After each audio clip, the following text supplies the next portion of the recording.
ধানমন্ডির রাজকীয় কনভেনশন সেন্টারে ঝলমলে আলো আর মানুষের কোলাহল পিছনে ফেলে কালো রঙের সিডান গাড়িটা মেন রাস্তায় উঠে এলো। রাত 11টা বাজে। গাড়ির পেছনের সিটে বসা সেমি তার লাল টুকটুকে ভারী লেহেঙ্গাটা একটু গুছিয়ে বসার চেষ্টা করছে। তার চোখে মুখে এক অদ্ভুত লাজুক হাসি। গাড়ির এসিটা কি আর একটু কমানো যাবে? রিয়াদ জানালার বাইরে তাকিয়েছিল। সে সিমিকে কোনো উত্তর না দিয়ে সামনের সিটে বসা ড্রাইভারের দিকে সামান্য মাথা নাড়ল। এসিটা কমিয়ে দাও। আসলে এই শাড়ি আর গহনাগুলো এত ভারী যে আমার কেমন যেন দম বন্ধ লাগছে। ঘাড় ব্যথা হয়ে গেছে একদম। রিয়াদ এবারও কোনো উত্তর দিল না। সে আগের মতোই বাইরের অন্ধকারের দিকে তাকিয়ে আছে। তার মুখটা পাথরের মতো শক্ত। আচ্ছা, তোমার কি খুব ক্লান্তি লাগছে? হুম। আমারও। কিন্তু জানো, বিয়ের এই পুরো সময়টা আমার কাছে একদম স্বপ্নের মতো লেগেছে। বিশ্বাসই হচ্ছে না বিয়ে হয়ে গেছে। তাই? হ্যাঁ, চাচু যখন প্রথম তোমার ছবি দেখালো আমি তো বিশ্বাসই করতে পারিনি। আমি চাচুকে বলেছিলাম, এত গম্ভীর একটা মানুষের সাথে আমি থাকবো কিভাবে? তুমি ছবিতে যত গম্ভীর বাস্তবে দেখি তার চেয়েও বেশি। সিমি নিজের কথায় নিজেই খিলখিল করে হেসে উঠল। কিন্তু রিয়াদের মুখে বিরক্তির ছায়া স্পষ্ট। সে একবার আর চোখে সিমির দিকে তাকালো। তোমার কি সব সময় এত কথা বলার অভ্যাস? চাচুও ঠিক এই কথাই বলে আমাকে। আসলে চুপচাপ বসে থাকতে আমার একদম ভালো লাগে না। মনে হয় যেন দম আটকে আসছে। আমার আবার চুপচাপ থাকতেই ভালো লাগে। অকারণে কথা বলা আমার পছন্দ না। ও ঠিক আছে, আমি তাহলে চুপ করেই থাকছি। তুমি তো এখন আমার বর, তোমার পছন্দ তো তোমাকেই মানতে হবে। সিমি ঠোঁট উল্টে কিছুক্ষণ চুপ করে বসে থাকে। সে নিজের মেহেদি রাঙা হাত দুটো দেখছে আর মিটমিটি হাসছে। কিন্তু তার চঞ্চল মন বেশিক্ষণ শান্ত থাকতে পারল না। আচ্ছা, আমাদের নতুন বাসাটা কি এখান থেকে অনেক দূরে? উত্তরায়। একটু সময় লাগবে যেতে। রাস্তায় জ্যাম না থাকলে তো ভালোই হয়। আমার না খুব ক্ষুধা পেয়েছে জানো। কনভেনশন সেন্টারে তো খেলে, তখন তো দেখলাম প্লেট ভর্তি খাবার ছিল। কোথায় গেলাম? ভারী লেহেঙ্গা পরে কি সবার সামনে ঠিকমতো খাওয়া দাওয়া করা যায় নাকি? শুধু মানুষের সাথে ছবি তুললাম হাসি মুখে, পেট তো একদম খালি। রিয়াদ একটা দীর্ঘশ্বাস ফেলল। পকেট থেকে ফোন বের করে স্ক্রিনের দিকে তাকালো। স্ক্রিনে ভেসে উঠছে সারার মেসেজ। বাসায় পৌঁছেছো? আমার ভেতরটা কিন্তু অদ্ভুত এক ভয়ে কাঁপছে রিয়াদ। ওই সিমি নামক তোমার বউয়ের পাশে তোমাকে আমি এক মুহূর্ত সহ্য করতে পারছি না। মনে রেখো, চুক্তিটা কিন্তু শুধু 1 বছরের। তুমি কথা দিয়েছিলে ওই মেয়েটাকে তুমি কোনো অধিকার দেবে না, এমনকি ওর দিকে ফিরেও তাকাবে না। 1 বছর পর ওকে নিঃশব্দে সরে যেতেই হবে, নয়তো আমাদের সেই পুরনো প্ল্যানটার কথা ভেবো। তুমি জানো আমি কি করতে পারি। ভুলে যেও না আসল সত্যিটা কি, আর কেন তুমি ওকে বিয়ে করতে বাধ্য হয়েছো। রিয়াদ মেসেজটা দেখে শক্ত হাতে ফোনটা ধরল। তার চোয়াল শক্ত হয়ে উঠল। চোখে মুখে এক চাপা অস্বস্তি। সে কোনো রিপ্লাই না দিয়ে স্ক্রিনটা লক করে ফোনটা আবার পকেটে রেখে দিল। বাসায় গিয়ে কিছু খেয়ে নিও, ফ্রিজে হয়তো কিছু রাখা আছে। তুমি খাবে না আমার সাথে? প্রথম রাত বলে কথা, আমরা একসাথে বসে খাবো, ঠিক আছে? এদিকে রিয়াদ জানলার কাঁচ দিয়ে বাইরে তাকিয়ে রইল। সিমির এই উচ্ছ্বাস তার কাছে বিরক্তিকর লাগছে। সে শুধু ঘাড় নেড়ে একটা অস্পষ্ট শব্দ করল। এরপর গাড়ির ভেতর আর কোনো কথা হলো না। ফার্মগেটের ফাঁকা রাস্তা পেরিয়ে গাড়ি যখন মহাখালীর ফ্লাইওভারে উঠল, সিমি তখন সিটের সাথে মাথা এলিয়ে দিয়ে একটু চোখ বন্ধ করলো। দীর্ঘক্ষণ পর গাড়িটা এয়ারপোর্টের রাস্তা ধরে উত্তরা রিয়াদের নতুন ডুপ্লেক্স বাড়ির সামনে এসে থামল। রাত তখন প্রায় 12:30। ড্রাইভার গাড়ি থামিয়ে লাগেজগুলো নামিয়ে দিয়ে সালাম জানিয়ে বিদায় নিল। রিয়াদ পকেট থেকে চাবি বের করে মেন দরজার দিকে এগিয়ে গেল। সিমি তার ভারী লেহেঙ্গা সামলে ধীর পায়ে রিয়াদের পেছন পেছন ভেতরে ঢুকল। ড্রয়িং রুমের বিশাল ঝাড়বাতিটা জ্বলে উঠতেই সিমির চোখ আনন্দে চকচক করে উঠল। পুরো বাড়িটা একদম স্বপ্নের মতো সুন্দর করে সাজানো। দেয়ালে অফ হোয়াইট রঙের সুন্দর টেক্সচার, দামি সোফা আর একপাশে একটা কাচের ডাইনিং টেবিল। নতুন রং আর ফার্নিচারের একটা মিষ্টি গন্ধ ভাসছে সারা ঘরে। ওয়াও, বাড়িটা খুব সুন্দর না রিয়াদ? রিয়াদ দরজার লকটা আটকে দিয়ে সোজা গিয়ে ড্রয়িং রুমের সোফায় বসলো।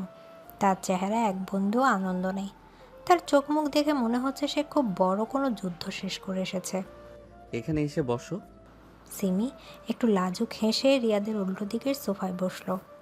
সে ভাবছিল রিয়াদ হয়তো এখন খুব সুন্দর কোনো রোমান্টিক কথা বলবে। তার বুকের ভেতরটা একটু একটু কাঁপছে। মা বাড়িটা একদম আমার মনের মতো করে সাজিয়েছেন। আমার তো এখনই সব ঘুরে দেখতে ইচ্ছে করছে। রিয়াদ তার পকেট থেকে ভাঁজ করা একটা স্ট্যাম্প পেপার বের করলো। সেটা কাচের টেবিলের উপর দিয়ে সিমির দিকে ঠেলে দিল। এটা পড়ো। এটা কি? পড়লেই বুঝতে পারবে। সিমি একটু অবাক হয়ে কাগজটা হাতে নিল। সে ভেবেছিল হয়তো বাড়ি বা প্রপার্টি টাইপের কোনো কাগজ মা পাঠিয়েছেন, কিন্তু লেখাগুলো পড়তে শুরু করতেই তার মুখের হাসিটা ধীরে ধীরে মিলিয়ে যেতে শুরু করলো। এটা তো একটা চুক্তিপত্র। হ্যাঁ, আমাদের বিয়ের চুক্তি আমি নিজে ড্রাফট করেছি। বিয়ের আবার চুক্তি কিসের রিয়াদ? তুমি কাগজটা পুরোটা পড়ো আগে, তারপর প্রশ্ন করো। সিমি কাঁপা কাঁপা হাতে কাগজটা চোখের সামনে ধরল। সেখানে লেখা প্রতিটা শব্দ যেন তার বুকে হাতুড়ির মতো আঘাত করছিল। তার নিঃশ্বাস ভারী হয়ে আসছে। এখানে লেখা আছে আমাদের বিয়েটা এখন শুধু 1 বছরের জন্য। হ্যাঁ, ঠিকই পড়েছো তুমি। 1 বছর পর তুমি আমাকে ডিভোর্স দিয়ে দিবে, এটা কেমন কথা? হ্যাঁ, এটাই আমার চূড়ান্ত সিদ্ধান্ত। সিমির গলা দিয়ে কোনো শব্দ বের হচ্ছিল না। তার মনে হচ্ছিল সে কোনো দুঃস্বপ্ন দেখছে। সে ঢোক গিলে নিজেকে একটু সামলে নেওয়ার চেষ্টা করলো। তুমি সব কি বলছো রিয়াদ? মাথা ঠিক আছে তোমার? আমি খুব পরিষ্কার কথাই বলছি সিমি, আমার মাথা একদম ঠিক আছে। কিন্তু আমরা তো মাত্রই বিয়ে করলাম। তুমি এসব কি বলছো রিয়াদ? আজ আমাদের বাসর রাত আর তুমি বিচ্ছেদের কথা বলছো? বাসর রাত বলে কিছু নেই এখানে। এই বিয়েটা একটা ফর্মালিটি ছিল মাত্র। বিয়ে কি কোনো খেলা তোমার কাছে? যখন খুশি বিয়ে করবে, যখন খুশি ভেঙে দিবে। আমার কাছে এই বিয়েটা একটা বাধ্যবাধকতা ছিল। আমার কোনো ইচ্ছে ছিল না। কিসের বাধ্যবাধকতা? আমি এই বিয়েটা করতে চাইনি। শুধু আমার মায়ের অসুস্থতার কারণে আর তার জেদ পূরণ করতে আমি তোমাকে বিয়ে করেছি। এদিকে সিমি কাগজটা টেবিলের উপর ছুঁড়ে মারল। তার চোখ বেয়ে পানি পড়তে শুরু করছে। তাহলে আমাকে কেন জড়ানো হলো এর মধ্যে? আমি তো তোমাদের কোনো ক্ষতি করিনি। আমি অন্য একজনকে ভালোবাসি। কি বলছো তুমি এসব? তার নাম সারা। আমরা গত 5 বছর ধরে সম্পর্কে আছি। আমি তাকেই বিয়ে করতে চেয়েছিলাম। বিয়ে কি কোনো খেলা? আমার কাছে বিয়ে মানে সারা জীবনের সম্পর্ক। মা সারাকে মেনে নিত না। সারার লাইফস্টাইল মায়ের পছন্দ না। আর আমি মাকে এই অসুস্থ অবস্থায় কোনো কষ্ট দিতে চাইনি। তাই বাধ্য হয়ে তোমার চাচ্চুর আনা প্রস্তাবে রাজি হয়েছি। আর তাছাড়া আমি সারাকে কথা দিয়েছি যে 1 বছর পর আমি তাকেই বিয়ে করব। আর আমার কথা একবারও ভাবলে না? আমার জীবনের কি কোনো মূল্য নেই তোমার কাছে? তুমি কেন আমাকে আগে এসব জানাওনি? আমি তোমাকে আগেই সব কিছু বলতে চেয়েছিলাম, কিন্তু সুযোগ পাইনি। কিন্তু এখন তো জেনে গেছো, এটাই যথেষ্ট। আমাদের এই 1 বছরের সম্পর্কের কোনো ভবিষ্যৎ নেই। মিথ্যে কথা। তুমি ইচ্ছে করেই আমাকে জানাওনি। বিয়ের আগে গত 2 মাসে এতবার দেখা হয়েছে আমাদের, ফোনে কথা হয়েছে, তখন একদিনও বলতে পারোনি? তখন বললে তুমি বিয়েটা ভেঙে দিতে, আর মা সব জেনে যেত। আমি সেই রিস্ক নিতে চাইনি। ইসলামে বিয়ে মানে একটা পবিত্র বন্ধন রিয়াদ। এইভাবে একজন এতিম মেয়েকে মিথ্যা কথা বলে ঠকানো ঠিক না, এটা অন্যায়। আমি তোমাকে ঠকাতে চাইনি, তাই তো আজ বিয়ের রাতেই সব পরিষ্কার করে দিলাম, যাতে তুমি অন্ধকারে না থাকো। পরিষ্কার করে দিলে? তুমি আমার পুরোটা জীবন ধ্বংস করে দিয়ে আমার সব স্বপ্ন ভেঙে দিয়ে বলছো পরিষ্কার করে দিলে? 1 বছর পর তুমি তোমার মতো করে জীবন গুছিয়ে নিতে পারবে। আমি তোমাকে সব ধরনের আর্থিক সাপোর্ট দেব। তোমার কোনো সমস্যা হবে না। টাকা দিয়ে তুমি আমার সম্মান আর কিনতে পারবে ভেবেছো? আমি কি বিক্রি হওয়ার জন্য বসেছিলাম? রিয়াদ একটু বিরক্তি নিয়ে সোফা থেকে উঠে দাঁড়ালো। সে আর কথা বাড়াতে চাইছে না। এই ইমোশনাল ড্রামা আর ভালো লাগছে না। আমার যা বলার ছিল আমি খুব স্পষ্টভাবে বলেছি। এই চুক্তির নিচে তোমার স্বাক্ষর লাগবে। আমি কোনো কাগজে সই করব না। সই না করলেও কিছু যায় আসে না সিমি, শর্তগুলো একই থাকবে, এটা বদলাবে না। আমি কাল সকালেই চাচুকে ফোন করে সব জানিয়ে দিব। আমি এই বাড়িতে এক মুহূর্তও থাকবো না। জানাতে পারো, কিন্তু তাহলে আমার মাকে সবকিছু সত্যি বলতে হবে। আর কাল সকালে যদি মায়ের হার্ট অ্যাটাক হয় বা মায়ের যদি কিছু হয়ে যায়, তার পুরো দায়ভার তোমাকে নিতে হবে। তুমি কি পারবে সেই পাপের ভাগী হতে? সিমি এই কথা শুনে থমকে গেল। সে এতিম মেয়ে, ছোটবেলা থেকে চাচুর কাছে বড় হয়েছে। সে জানে পরিবার আর বড়দের সম্মান করা কতটা জরুরি।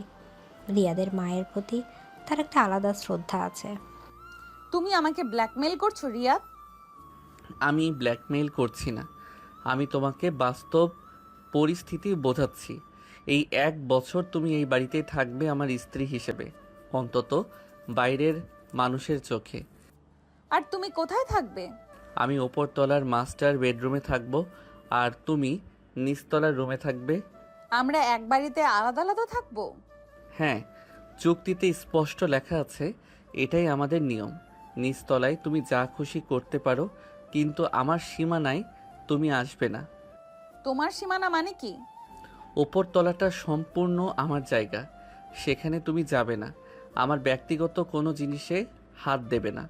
আমরা একই ছাদের নিচে দুজন অচেনা মানুষের মতো থাকবো।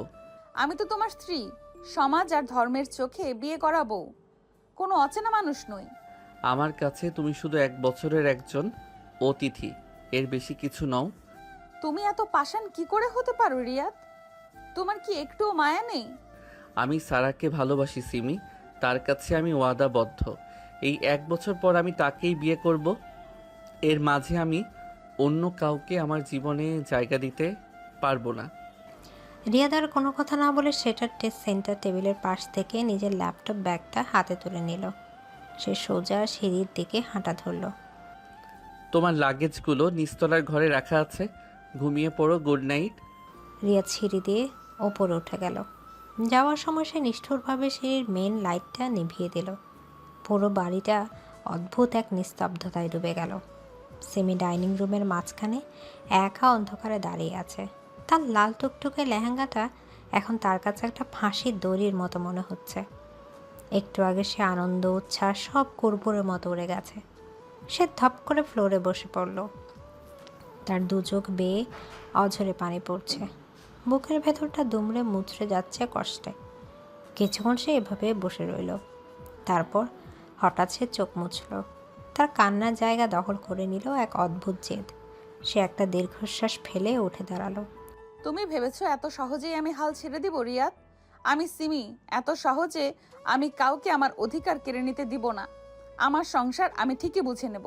এদিকে সিমি তার ভারী গয়নাগুলো একে একে খুলতে শুরু করলো। তার চোখের দৃষ্টিতে এখন আর কোনো অসহায়ত্ব নেই, বরং সেখানে জ্বলছে লড়াই করার এক অদম্য জেদ। এই হলো আমাদের আজকের গল্পের নায়িকা সিমি। সদ্য ইন্টারমিডিয়েট পাশ করা 18-19 বছরের এক ভীষণ চঞ্চল, মিষ্টি আর জেদি মেয়ে। বাবা মাকে হারিয়ে ছোটবেলা থেকেই চাচুর আদরে বড় হয়েছে সে। বয়সে ছোট আর স্বভাবে একটু অবুঝ পিচ্চি টাইপের হলেও সিমির মনটা ভীষণ নরম, আর সে ইসলামী রীতিনীতি মেনে চলতে ভালোবাসে। সে বিশ্বাস করে বিয়ে মানেই সারা জীবনের এক পবিত্র বন্ধন, কোনো ছেলে খেলা নয়। কথায় কথায় তর্ক করা আর একবার কোনো কিছুতে জেদ ধরলে সেটা আদায় না করে না ছাড়ার এক অদ্ভুত ক্ষমতা আছে তার। আর গল্পের নায়ক রিয়াদ সিমির চেয়ে বয়সে বেশ অনেকটা বড়, রাশভারী আর গম্ভীর স্বভাবের একজন মানুষ। পেশায় সে একটা মাল্টিন্যাশনাল কোম্পানির উঁচু পদের এক্সিকিউটিভ। রিয়াদের দুনিয়াটা একদম নিয়ম আর হিসেবে বাঁধা। শেয়ার হার্টের রোগী মাকে নিজের জীবনের চেয়েও বেশি ভালোবাসে, আর শুধু মায়ের জেদ পূরণ করতে বাধ্য হয়ে সে সিমিকে বিয়ে করেছে। বাইরে থেকে তাকে যতটা পাষাণ আর নিরেট মনে হয়, ভেতরে ভেতরে সে তার পুরনো ভালোবাসা সারার প্রতি ওয়াদাবদ্ধ। বাকি সব কিছু গল্প জুড়ে থাকলে বুঝতে পারবেন। পরের দিন ভোরে স্নিগ্ধ আলো তখনও পুরোপুরি ফুটে ওঠেনি। চারদিক একদম শান্ত। ড্রয়িং রুমের জানালা পর্দা ভেদ করে আসা আবছা আলোয় দেখা যাচ্ছে সিমি জায়নামাজে বসে আছে। ফজরের নামাজের পর কিছুক্ষণ তিলাওয়াত করার পর সিমি হাই তুলে বলে, হে আল্লাহ, তুমি তো সব জানো, আমার এই নতুন জীবনটাকে তুমি সহজ করে দাও। এদিকে মোনাজাত শেষে সিমি জায়নামাজ ভাঁজ করে রাখল। গতকাল রাতে সে ভয়াবহ চুক্তির কথা মনে পড়তে তার বুকটা আবার ধক করে উঠল, কিন্তু সে নিজেকে শক্ত করল। না সিমি, এত সহজে ভেঙে পড়লে চলবে না। সংসার আমার, অধিকারও আমার। আমি এত সহজে ময়দান ছাড়ছি না। এদিকে সিমি দ্রুত তৈরি হয়ে নিল। গায়ে জড়ালো হালকা গোলাপি রঙের একটা সুন্দর সুতির শাড়ি, হাতে কাঁচের চুড়ি। একদম নতুন বউয়ের মতো স্নিগ্ধ আর মিষ্টি দেখাচ্ছে তাকে। সে সোজা কিচেনে চলে গেল। দেখা যাক মিস্টার গম্ভীর সাহেবের জন্য আজ কি বানানো যায়। সে ইউটিউব দেখে খুব যত্ন করে পরোটা, চিকেন ভুনা আর সাথে একটু মিষ্টি সামাই তৈরি করে ফেলল। ডাইনিং টেবিলে দুটো প্লেট খুব সুন্দর করে সাজিয়ে রাখলো। সকাল 7:30 বাজতেই ওপরতলা থেকে রিয়াদের পায়ের আওয়াজ শোনা গেল। রিয়াদ সিঁড়ি দিয়ে নামছে, পরনে একদম ফর্মাল অফিসিয়াল শার্ট আর প্যান্ট। সে এক হাতে টাইয়ের নট ঠিক করছে আর অন্য হাতে ঘড়ি দেখছে। শুভ সকাল মাই গম্ভীর সাহেব। রিয়াদ সিমি থেকে ফিরেও তাকালো না। সে সোজা মেইন দরজার দিকে পা বাড়ালো। আরে শুনছো, এদিকে আসো। আমার তাড়া আছে, কি বলবে দ্রুত বলো। আজ সকালে তো তোমাকে নামাজ পড়তে দেখলাম না। আমি কখন কি করব সেটা তোমাকে কৈফিয়ত দিতে হবে নাকি? কৈফিয়ত না, আমি তো শুধু মনে করিয়ে দিচ্ছি। তুমি কি জানো যে ঘরে সকালবেলা নামাজ পড়া হয় না সে ঘরে কখনো বরকত আসে না? তোমার ইসলামের জ্ঞান তুমি নিজের কাছে রাখো, আমাকে জ্ঞান দিতে এসো না। জ্ঞান দিচ্ছি না তো, স্বামী হিসেবে তোমাকে সোজা পথে রাখা তো আমারই দায়িত্ব। আমার কোনো দায়িত্ব তোমার নিতে হবে না, তুমি নিজের চরকায় তেল দাও। আচ্ছা বাবা, ঠিক আছে, রাগ করতে হবে না। এখন এদিকে এসো, নাস্তাটা খেয়ে নাও। আমি সকালে বাসায় খাই না। আজ থেকে খাবে। আমি অনেক কষ্ট করে তোমার জন্য পরোটা আর মুরগির মাংস রান্না করেছি। আমি তোমাকে বলেছিলাম আমার জন্য রান্না করতে। বলতে হবে কেন? বউয়ের তো এমনিতেই বুঝে নেওয়া উচিত বরের কখন কি লাগবে। কাল রাতের কথাগুলো কি তুমি এর মধ্যেই ভুলে গেছো? আমি তো কিছুই ভুলিনি। তাহলে এই ন্যাকামোগুলো কেন করছো? আমাদের মাঝে কিসের সম্পর্ক যে তুমি আমার জন্য রান্না করে বসে আছো? তুমি যতই চুক্তি চুক্তি করো না কেন, সমাজের কাছে তুমি আমার স্বামী, আর একজন স্বামীর সকালের নাস্তা তৈরি করা বউয়ের অধিকার। তোমারই অধিকার ফলানোর খেলা অন্য কোথাও গিয়ে খেলো, আমার এসব একদম পছন্দ না। একটু খেয়ে দেখো না প্লিজ। আমি তো আর প্রতিদিন এত সকালে উঠে রান্না করি না। আমি বাইরে খেয়ে নেব। আর শোনো, নিজের রান্না করা খাবার তুমি নিজেই খেয়ে নিও, আমাকে আর কখনো এসবের জন্য ডাকবে না। রিয়াদের কথাগুলো ভীষণ ধারালো ছিল। সিমি একদৃষ্টে রিয়াদের দিকে তাকিয়ে রইল। তার হাত থেকে পরোটা তোলার চামচটা ছিটকে টেবিলের ওপর পড়ল। এত পাষাণ তুমি কিভাবে হতে পারো রিয়াদ? আমি পাষাণ নই, আমি প্র্যাকটিক্যাল। আমি শুধু আমাদের চুক্তির নিয়মগুলো মেনে চলছি, আর তুমিও সেটাই করো। রিয়াদ আর এক মুহূর্ত সেখানে দাঁড়ালো না। সে গটগট করে হেঁটে মেন দরজা খুলে বেরিয়ে গেল। দরজার ভারী আওয়াজটা পুরো বাড়িতে একটা শূন্যতা তৈরি করলো। সিমি একা দাঁড়িয়ে রইল ডাইনিং টেবিলের পাশে। তার চোখ দুটো ছলছল করে উঠল, কিন্তু সে পরক্ষণে শাড়ির আঁচল দিয়ে চোখ মুছে ফেলল। খেলে না তো? না খেলে আমার কি? আমি একাই খাবো। আমার কি আর ক্ষুধা নেই নাকি? সিমি চেয়ার টেনে বসলো। সে নিজের প্লেটে খাবার বেড়ে দিল। একা একা বিশাল ডাইনিং টেবিলে বসে সে খাচ্ছে, আর তার চোখের কোণে বেয়ে এক ফোঁটা পানি গাল বেয়ে নিচে পড়ে যাচ্ছে। তবু সে হার মানায় মেয়ে নয়। সকাল গড়িয়ে দুপুর হয়ে গেল। পুরো নিচতলাটা সিমি নিজের মতো করে গুছিয়ে ফেলেছে। ড্রয়িং রুমের সোফার কুশন থেকে শুরু করে টিভি রিমোটের জায়গা, সব কিছু সে খুব সুন্দর করে সাজিয়েছে। কিন্তু একটা সময় পর তার ভীষণ একঘেয়েমি লাগতে শুরু করলো। সে টিভির রিমোট হাতে নিয়ে সোফায় হেলান দিয়ে বসে আছে। উফ, আর কতক্ষণ একা একা থাকা যায় এই বিশাল বাড়িতে? টিভি দেখতেও আর ভালো লাগছে না। সিমি উঠে দাঁড়ালো। তার দৃষ্টি সোজা উপরতলায় ওঠার সিঁড়ির দিকে। কাল রাতে রিয়াদ খুব কড়া করে বলে দিয়েছিল ওই সীমানায় না যেতে, কিন্তু সিমির ভেতরে একটা অদ্ভুত কৌতূহল কাজ করছে। লোকটার ঘরটা কেমন কে জানে, নিশ্চয়ই একদম অগোছালো করে রেখেছে সব। সিমি পা টিপে টিপে সিঁড়ি বেয়ে উপরে উঠতে শুরু করলো। তার বুকটা একটু দুরু দুরু করছে। উপরতলায় রিয়াদের মাস্টার বেডরুমের দরজাটা ভেজানো ছিল। সে হালকা ধাক্কা দিয়ে ভেতরে ঢুকলো। ইয়া আল্লাহ, এটা কোনো মানুষের ঘর নাকি ডাস্টবিন? ঘরটার অবস্থা সত্যি ভয়াবহ। বিছানার চাদর কুঁচকে আছে, একদিকে সোফা ভেজা তোয়ালে পড়ে আছে, মেঝেতে ল্যাপটপ আর তার ফাইলের ছড়াছড়ি, আর আলমারির দরজা খোলা। ভেতর থেকে সব শার্ট আর প্যান্ট এলোমেলো হয়ে বের হয়ে আছে। এত বড় একটা কোম্পানির এত বড় অফিসার, আর তার ঘরের এই অবস্থা। এই লোকটা নিচে গোছাবেও না, কাউকে গোছাতেও দেবে না। সিমিয়ন নিজেকে আটকে রাখতে পারলো না। সে স্বভাবতই একটু খুঁতখুঁতে আর পরিপাটি থাকতে পছন্দ করে। সে সোজা আলমারির দিকে এগিয়ে গেল। চুক্তি দিয়ে কি আর সংসার চলে? ঘর নোংরা থাকলে তো আমারই বিপদ। শেষমেশ তেলাপোকার ইঁদুর এসে বাসা বাঁধবে এই বাড়িতে। সিমি রিয়াদের শার্টগুলো একে একে বের করে খুব সুন্দর করে ভাঁজ করতে শুরু করলো। তার ঠোঁটে একটা মিষ্টি হাসির রেখা। সে আপন মনে গান গুনগুন করছে আর কাজ করছে। ঠিক সেই মুহূর্তে বাড়ির মেন দরজায় খোলার আওয়াজ হলো। রিয়াদ খুব তড়িঘড়ি করে বাড়িতে ঢুকেছে। অফিসের একটা খুব ইম্পর্ট্যান্ট ফাইল সে ভুলে বাসায় রেখে গেছে। সে সোজা সিঁড়ি বেয়ে উপরে চলে এলো। রিয়াদ নিজের রুমে দরজার সামনে এসে থমকে দাঁড়ালো। সে নিজের চোখকে বিশ্বাস করতে পারছে না। সিমি তার ঘরের আলমারির সামনে দাঁড়িয়ে তার শার্ট ভাঁজ করছে। রিয়াদের মাথার রগ দপ করে জ্বলে উঠল। তুমি আমার রুমে কি করছো? রিয়াদের হঠাৎ চিৎকারে সিমি চমকে উঠল। তার হাত থেকে একটা নীল রঙের শার্ট নিচে পড়ে গেল। সে ভয় পেয়ে পেছনে ঘুরে তাকালো। তুমি তুমি না অফিসে গেলে? আমি অফিসে গেছি না চুলোই গেছি সেটা বড় কথা না। তুমি এই ঘরে কেন এসেছো? আমি তো শুধু... আমি তোমাকে কাল রাতে কি বলেছিলাম?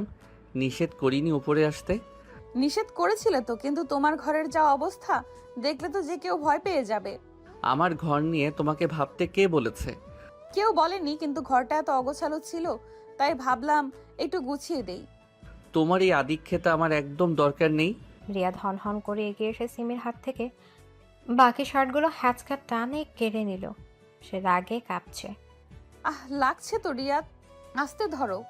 তুমি কি বাংলা কথা বুঝতে পারো না সিমি? নাকি তোমার মাথায় কোনো সমস্যা আছে? আমার মাথায় কোনো সমস্যা নেই, আমি শুধু একটা সাধারণ বউয়ের মতো কাজ করছিলাম। বউ? কিসের বউ তুমি? তুমি এই বাড়ির কেউ নও, জাস্ট 1 বছরের অতিথি। অতিথি মানে? আমাকে কি তোমরা ভাড়া করে এনেছো?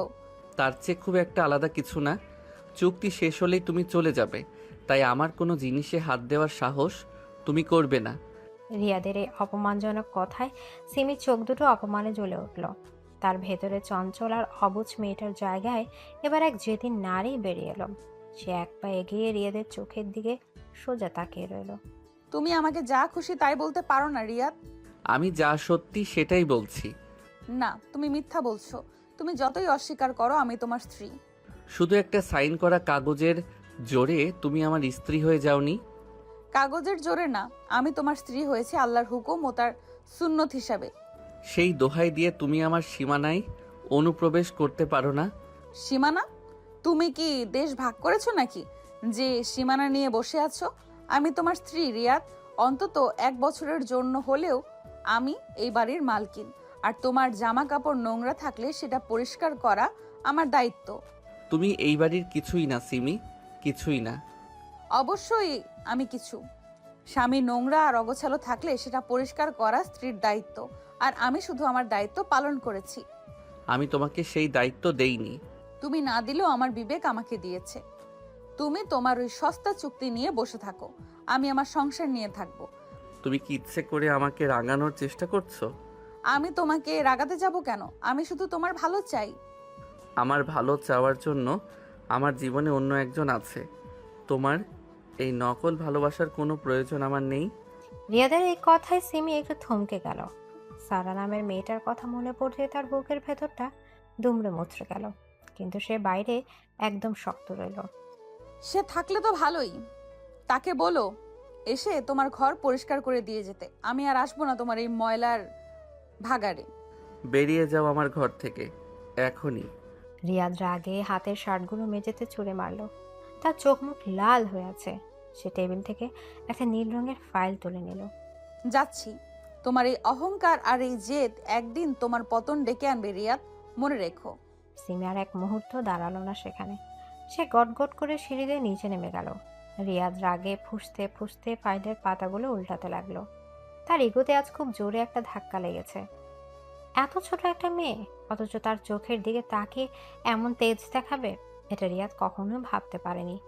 এই বিশাল বাড়ির চার দেয়ালের মাঝে আজ থেকে শুরু হলো দুজনের চরম এক ইগোর লড়াই। এরপর রিয়াদ ফাইলটা হাতে নিয়ে রাগে ফুঁসতে ফুঁসতে আবার অফিসে চলে গিয়েছিল। এরপর দীর্ঘ কয়েক ঘন্টা পুরো বাড়িতে এক অদ্ভুত নিস্তব্ধতা ডুবেছিল। দেখতে দেখতে বিকেলের স্নান আরও আলো ড্রয়িং রুমের কাচের জানালা দিয়ে ভেতরে এসে পড়ল। দেখতে দেখতে বিকেলের ম্লান আলো ড্রয়িং রুমের কাচের জানালা দিয়ে ভেতরে এসে পড়েছে। সিমি সোফায় বসে একটা ম্যাগাজিনের পাতা উল্টাচ্ছে, কিন্তু তার মন পড়ে আছে দুপুরের এই ঘটনাতে। ঠিক তখনই মেইন দরজা খোলার শব্দ হলো। রিয়াদ অফিস থেকে বেশ তড়িঘড়ি করে ফিরে এসেছে। তার হাঁটার ধরন দেখে বোঝা যাচ্ছে সে খুব নার্ভাস। রিয়াদের চেহারা দুপুরে সে রাগ বা জেদ একদম নেই, বরং এক ধরনের অসহায়ত্ব আর আতঙ্ক ফুটে উঠেছে। সে নিজের ঘরে না গিয়ে সোজা হেঁটে এসে সিমির সামনে দাঁড়ালো। শোনো, একটা কথা ছিল। আমার সাথে কেন? আমি তো তোমার সীমানায় যাইনি।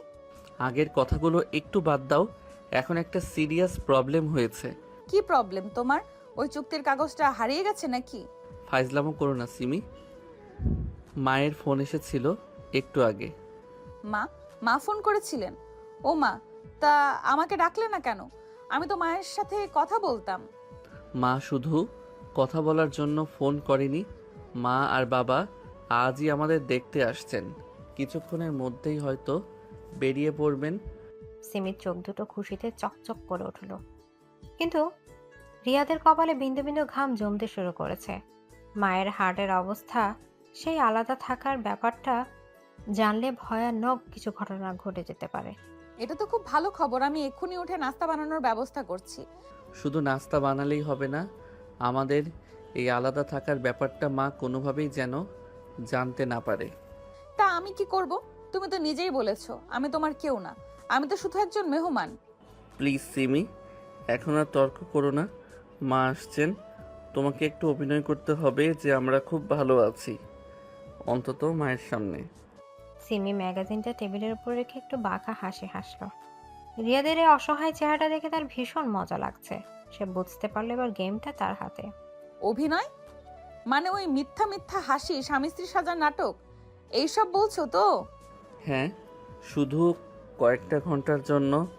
মা চলে গেলে তুমি আবার তোমার মতো থেকো। আমি তো খুব ভালো অভিনয় পারি না রিয়াদ। যদি মায়ের সামনে আমার মুখ ফসকে কোন সত্যি কথা বেরিয়ে যায়? তুমি আমাকে ব্ল্যাকমেইল করছো? না তো, আমি তো শুধু আমার অপারগতার কথা জানাচ্ছি। কি চাও তুমি? সোজা করে বলো। অভিনয় করব, কিন্তু আমাকে নিয়ে এই সুপার মার্কেটের শপিং এ যেতে হবে, আর আমি যা কিনবো সব তোমাকে কিনে দিতে হবে। আর মা আসছেন তো রান্নার জন্য কিছু বাজার সদাই করতে হবে। মা তো এখনই চলে আসবে, এখন সুপার মার্কেটে যাওয়ার সময় আছে নাকি?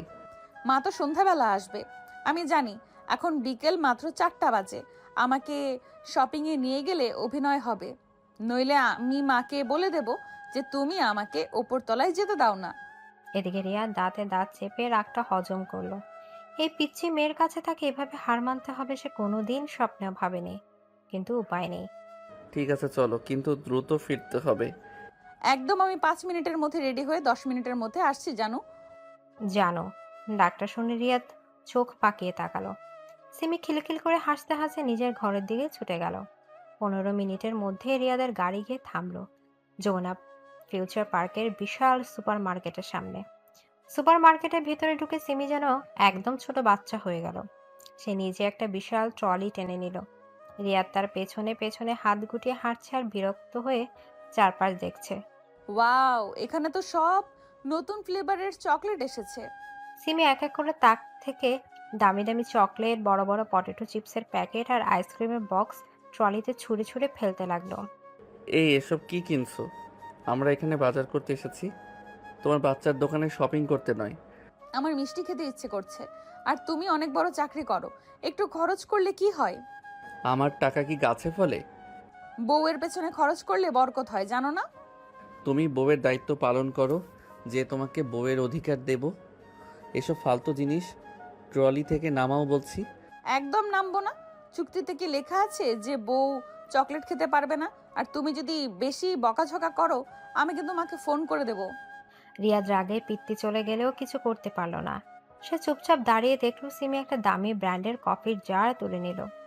ওই কফিটা আমি খাই না, ওটা রাখো। ওই পাশের লাল জারটা নাও। কিন্তু এটা তো আমার পছন্দ।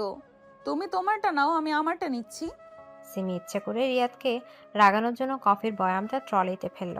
হঠাৎ রিয়াদের কানে একটা পরিচিত কণ্ঠস্বর ভেসে এলো। আরে রিয়াদ ভাই না, আপনি এখানে? রিয়াদ ঘুরে তাকালো। পেছনে তার অফিসের কলিগ কামরুল আর তার স্ত্রী দাঁড়িয়ে আছে। রিয়াদের মুখের বিরক্তি মুহূর্তের মধ্যে একটা মেকি হাসিতে পরিণত হলো। আরে কামরুল, কেমন আছো? হ্যাঁ, এই তো একটু বাজার করতে আসলাম। ভাবিকে নিয়ে এসেছেন? বিয়েতে তো ভাই এত ভিড় ছিল, ভাবির সাথে ভালো করে কথাই বলা হয়নি। রিয়াদ বাধ্য হয়ে সিমির পাশে গিয়ে দাঁড়ালো। কামরুল আর তার স্ত্রীর সামনে সিমিকে একা দাঁড় করে রাখা যায় না। রিয়াদ খুব সাবধানে নিজের ডান হাতটা সিমির কাঁধের উপর রাখলো। হ্যাঁ, এই তো আমার স্ত্রী সিমি। আসসালামু আলাইকুম ভাইয়া, কেমন আছেন? ওয়ালাইকুম আসসালাম ভাবি, আপনার তো একদম পারফেক্ট কাপড় লাগছে। সিমি রিয়াদের কাঁধে রাখা হাতের সুযোগটা পুরোপুরি কাজে লাগালো। সে রিয়াদের আরও একটু কাছে ঘেঁষে দাঁড়ালো। তার চোখ দুটো দুষ্টুমিতে চকচক করছে। কি যে বলেন ভাইয়া, অফিসে যাই করুক, বাসায় কিন্তু ও আমাকে একদম চোখে চোখে রাখে, তাই না বাবু? বাবু ডাকটা শুনে রিয়াদের হাসিটা একটু কেঁপে গেল। তার চেওয়াল শক্ত হয়ে আছে, কিন্তু কলেজের সামনে সে কোনো রিয়াক্ট করতে পারছে না। হ্যাঁ, তা তো বটেই। জানেন ভাইয়া, ও না আমাকে এত ভালোবাসে যে আমি যা চাই সাথে সাথে কিনে দেয়। এই দেখুন না, আমার জন্য কত চকলেট কিনেছে। বাহ বাহ, রিয়াদ ভাই তো দেখি দারুণ রোমান্টিক হয়ে গেছেন। ঠিক আছে ভাই, আপনারা শপিং করুন, আমরা ওদিকটায় যাচ্ছি। কামরুলরা চলে যেতে রিয়া ঝটকা দিয়ে সিমির কাঁধে থেকে হাত সরিয়ে নিল। তার মুখটা রাগে লাল হয়ে আছে। তোমার কি সেন্স বলে কিছু নেই? অফিসের কলিগের সামনে বাবু জানু এসব কি বলছিলে? কেন, তুমিই তো বললে অভিনয় করতে। আমি তো শুধু প্র্যাকটিস করছিলাম, মায়ের সামনে যদি ভুল হয়ে যায়। আমার কলিগের সামনে তোমার এসব ফালতু প্র্যাকটিসের কোনো দরকার নেই। আচ্ছা বাবা, ঠিক আছে, রেগে যাচ্ছ কেন বাবু? চলো এবার বিলটা পে করে দাও, আমার খুব ক্ষুধা পেয়েছে। বিল দেওয়ার পর সিমি রিয়াদকে জোর করে সুপার মার্কেটের পাশের একটা সুন্দর রেস্টুরেন্টে নিয়ে গেল। রিয়াদ প্রথমে রাজি হয়নি, কিন্তু সিমি জেদের কাছে তাকে হার মানতেই হলো। দুজনে একটা কর্নারে টেবিলে মুখোমুখি বসলো। আমি কিন্তু পাস্তা খাবো আর সাথে কোল্ড কফি। যা খুশি অর্ডার দাও, শুধু তাড়াতাড়ি খেয়ে নাও, মা যে কোনো সময় বাসায় চলে আসবে। সিমি মেনু কার্ড দেখছে। রিয়াদ একটু বিরক্ত হয়ে ফোন স্ক্রল করছে। ঠিক সেই মুহূর্তে রেস্টুরেন্টের একটু দূরের একটা টেবিল থেকে কেউ একজন রিয়াদকে লক্ষ্য করছিল। মেয়েটার নাম সারা। সে তার বন্ধুদের সাথে সেখানে বসেছিল। রিয়াদের সাথে সিমিকে এত ঘনিষ্ঠভাবে বসে থাকতে দেখে সারার চোখ রাগে জ্বলে উঠল। রিয়াদের ফোনের স্ক্রিনে হঠাৎ একটা মেসেজ পপ আপ হলো। সারা মেসেজ পাঠিয়েছে। সারা, ও এখানে কি করছে? রিয়াদ মেসেজটা ওপেন করলো। মেসেজে লেখা। রিয়াদ চমকে এদিক ওদিক তাকালো। দূরে সারাকে দেখতে পেয়ে তার কপালে ঘাম জমতে শুরু করলো। কি খুঁজছো ওদিকে? আর হঠাৎ করে এত ঘামছো কেন তুমি? কই কিছু না তো, এসিটা হয়তো ঠিকমতো কাজ করছে না। কিন্তু তোমার মুখটা তো একদম সাদা হয়ে গেছে। কে মেসেজ দিল তোমাকে? অফিসের মেসেজ, তোমার এসব না জানলেও চলবে। সিমি লক্ষ্য করলো রিয়াদ বারবার ফোনটা লুকানোর চেষ্টা করছে। তার তীক্ষ্ণ দৃষ্টি রিয়াদের হাতের দিকে। সে হঠাৎ করে টেবিলের উপর দিয়ে হাত বাড়িয়ে রিয়াদের ফোনটা ধরার চেষ্টা করলো। রিয়াদ, তোমার ফোনের মেসেজটা কি আমি একটু দেখতে পারি? তুমি আমার ফোনে হাত দেবে না সিমি, এটা আমার পার্সোনাল জিনিস। পার্সোনাল জিনিস? তুমি এত ভয় পাচ্ছ কেন একটা মেসেজ দেখে? নিশ্চয়ই ওই মেয়েটা মেসেজ দিয়েছে, তাই না? আমি তোমাকে জবাবদিহি করতে বাধ্য নই। আমি তোমার বউ রিয়াদ। অন্তত যে মেয়েটার জন্য তুমি আমার সাথে এই অন্যায় চুক্তি করেছো তার সম্পর্কে জানার অধিকার আমার আছে। তোমার কোনো অধিকার নেই। খাবার আসছে, চুপচাপ খেয়ে নাও। সিমি একটা দীর্ঘশ্বাস ফেলল। সে বুঝতে পারছে রিয়াদ ভেতরে ভেতরে কতটা অসহায়। সারা নামের মেয়েটা রিয়াদকে পুরোপুরি কন্ট্রোল করছে। সিমি মনে মনে প্রতিজ্ঞা করলো এই অদৃশ্য দেয়াল সে ভাঙবেই। সন্ধ্যা 7টা, উত্তরে সেই ডুপ্লেক্স বাড়ি। রিয়াদের মা সালমা বেগম এবং বাবা ড্রয়িং রুমের সোফায় বসে আছেন। তাদের সামনে রিয়াদ আর সিমি একদম ঘেঁষাঘেঁষি করে বসে আছে। রিয়াদের মুখে একটা মেঘি হাসি, আর সিমির মুখে একদম জেনুইন নতুন বউয়ের লাজুক হাসি। তোদের সংসার কেমন চলছে রে মা? রিয়াদ কি তোকে খুব জ্বালাচ্ছে? একদম না মা, ও তো ভীষণ ভালো। সিমি কথা বলতে বলতে হঠাৎ করে রিয়াদের ডান হাতটা নিজের দুই হাতের মুঠোয় শক্ত করে জড়িয়ে ধরল। রিয়া চমকে উঠে হাতটা ছাড়িয়ে নেওয়ার চেষ্টা করলো, কিন্তু সিমি এমন শক্ত করে ধরেছে যে ছাড়ানোর উপায় নেই। খুব ভালো মা, রিয়াদ তো আমাকে এক মুহূর্ত চোখের আড়াল হতে দেয় না, তাই না গো? হ্যাঁ, মা তো জানেই আমি কেমন। তুই তো সারা জীবন একটা গম্ভীর কাঠখোট্টা ছেলেই ছিলি। যাক, সীমিত ছোঁয়ায় তোর ভিতরেও তাহলে একটু রোমাঞ্চ জেগেছে। রিয়াদের বাবা হো হো করে হেসে উঠলেন। রিয়াদ লজ্জায় আর অস্বস্তিতে মাটির সাথে মিশে যাচ্ছে। সিমি মিটিমিটি হাসছে রিয়াদের দিকে তাকিয়ে। নে রিয়াদ, ফলগুলো কেটে দিয়েছি, বৌমাকে একটু নিজের হাতে খাইয়ে দে তো দেখি। দেখি তোদের ভালোবাসা কেমন। রিয়াদের তো যেন আকাশ থেকে পড়ার অবস্থা। সে আর চোখে সিমির দিকে তাকালো। সিমি ভ্রু নাচিয়ে তাকে ইশারা করলো আপেলটা তুলে নিতে। রিয়াদ কাঁপা কাঁপা হাতে প্লেট থেকে একটা আপেলের টুকরো তুলে নিল। নাও সিমি খাও। এইভাবে না তো, তুমি খাইয়ে দাও। রিয়াদ বাধ্য হয়ে সবার সামনে আপেলের টুকরোটা সিমির মুখের কাছে ধরল। সিমি খুব মিষ্টি করে হেসে আপেলটা মুখে পুরে নিল। তোমার হাতের আপেল তো দেখি অনেক বেশি মিষ্টি। মাশাআল্লাহ, তোদের দুজনের এই ভালোবাসা দেখে আমার মনটা জুড়িয়ে গেল রে বাবা। আল্লাহ তোদের সুখে রাখুক। রিয়াদ ভাবলো এবার হয়তো শান্তি, কিন্তু সিমি দুষ্টুমি তখনও শেষ হয়নি। সে প্লেট থেকে আরেকটা আপেলের টুকরো নিজে তুলে নিল। তুমি আমাকে খাওয়ালে, এবার আমার পালা। সিমি আপেলের টুকরোটা রিয়াদের মুখের সামনে ধরল। রিয়াদ মুখটা একটু সরানোর চেষ্টা করতেই সিমি তার বাম হাত দিয়ে রিয়াদের চিবুকটা আলতো করে ধরে ফেলল। তুমি নিজে একটা খাও, জানো, হা করো। এদিকে রিয়াদ ভেতরে ভেতরে রাগে ফুঁসছে, কিন্তু বাবা মায়ের সামনে সে কিছুই বলতে পারছে না। সে বাধ্য হয়ে মুখ খুলল, আর সিমি আপেলটা তার মুখে পড়ে দিল। খাবার সময় রিয়াদ সিমির হাতের তালুতে খুব আলতো করে একটা চিমটি কাটলো। আহ, দুষ্টু করেছো কেন সবার সামনে? এদিকে সিমি এই কথাটা এমনভাবে বলল যেন রিয়াদ খুব রোমান্টিক কোনো দুষ্টুমি করেছে। সালমা বেগম আর রিয়াদের বাবা মুখ টিপে হাসতে লাগলেন। এই ছোট ছোট খুনসুটি আর সিমির নিখুঁত অভিনয়ের কাছে রিয়াদ আজ পুরোপুরি পরাস্ত। রাগে জ্বলতে থাকলেও এই মেয়েটার চঞ্চলতার মিষ্টি দুষ্টুমিগুলো রিয়াদের পাথরের মতো শক্ত মনেও কোথাও কোথাও একটা খুব সূক্ষ্ম দোলা দিয়ে যাচ্ছে, যা রিয়াদ নিজে এখনো বুঝতে পারছে না। বাবা মা চলে যাওয়ার পর ড্রয়িং রুমে সেই হাসি খুশি পরিবেশটা নিমিষেই আবার গুমোট হয়ে গেল। রিয়াদ কোনো কথা না বলে সোজা নিজের ঘরে চলে যায়। সারার ওই মেসেজটার পর তার ভেতরটা খুব অস্থির লাগছিল। এই অস্থিরতা কাটাতে সে রাত 10টার দিকে বাইক নিয়ে বাইরে বেরিয়ে যায়। এরপর ঘড়ির কাঁটা ঘুরতে থাকে। রাত 11:30 বাজে। বাইরের আকাশটা হঠাৎ করেই ঘন কালো মেঘে ঢেকে যায়। শুরু হয় তুমুল কালবৈশাখী ঝড় আর মুষলধারে বৃষ্টি। মেন দরজা খোলার শব্দ শুনে সিমি নিজের ঘর থেকে উকি দিল। সে দেখল রিয়াদ পুরো ভিজে জুবুথুবু হয়ে ঘরে ঢুকছে। তার চুল বেয়ে পানি পড়ছে মেঝেতে। সে শীতে কাঁপছে। এইভাবে বৃষ্টিতে ভিজে এলে যে? ছাতা বা রেইনকোট কিছুই ছিল না সাথে? আমার রেইনকোট নেওয়ার কথা মনে ছিল না। কিন্তু এত রাতে বাইরে যাওয়ার কি দরকার ছিল? দেখলে তো কেমন বৃষ্টিতে ভিজলে। আমার যখন ইচ্ছে আমি বাইরে যাব, বৃষ্টিতে ভিজলে তোমার তো কোনো ক্ষতি নেই। ক্ষতি তো তোমারই হবে, ঠান্ডা লেগে জ্বর আসবে তো। আমার জ্বর আসলে আমি বুঝবো, তোমাকে এত চিন্তা করতে হবে না। চিন্তা করবো না কেন, তুমি তো আমার স্বামী। আবার ওই কথা, আমি তোমাকে বলেছি না তুমি নিচতলায় তোমার মতো থাকবে। আচ্ছা বাবা, ঠিক আছে, এখন তাড়াতাড়ি উপরে গিয়ে মাথা মুছে নাও, নয়তো সত্যিই অসুখ বাঁধিয়ে বসবে। এদিকে রিয়াদ আর কোনো কথা না বলে ভেজা শরীর নিয়ে সিঁড়ি দিয়ে উপরে চলে গেল।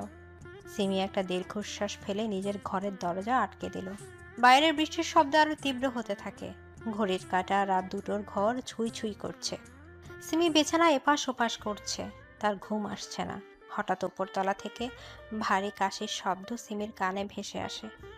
কাশির সাথে অস্পষ্ট গোঙানির আওয়াজও শোনা যাচ্ছে। সিমি উঠে বসলো। তার বুকের ভেতরটা কেমন যেন মোচড় দিয়ে উঠল। রিয়াদের কিছু হলো না তো? এত রাতে এভাবে কাশছে কেন? সিমি চুক্তির কথা বলে পা টিপে টিপে উপরতলায় চলে গেল।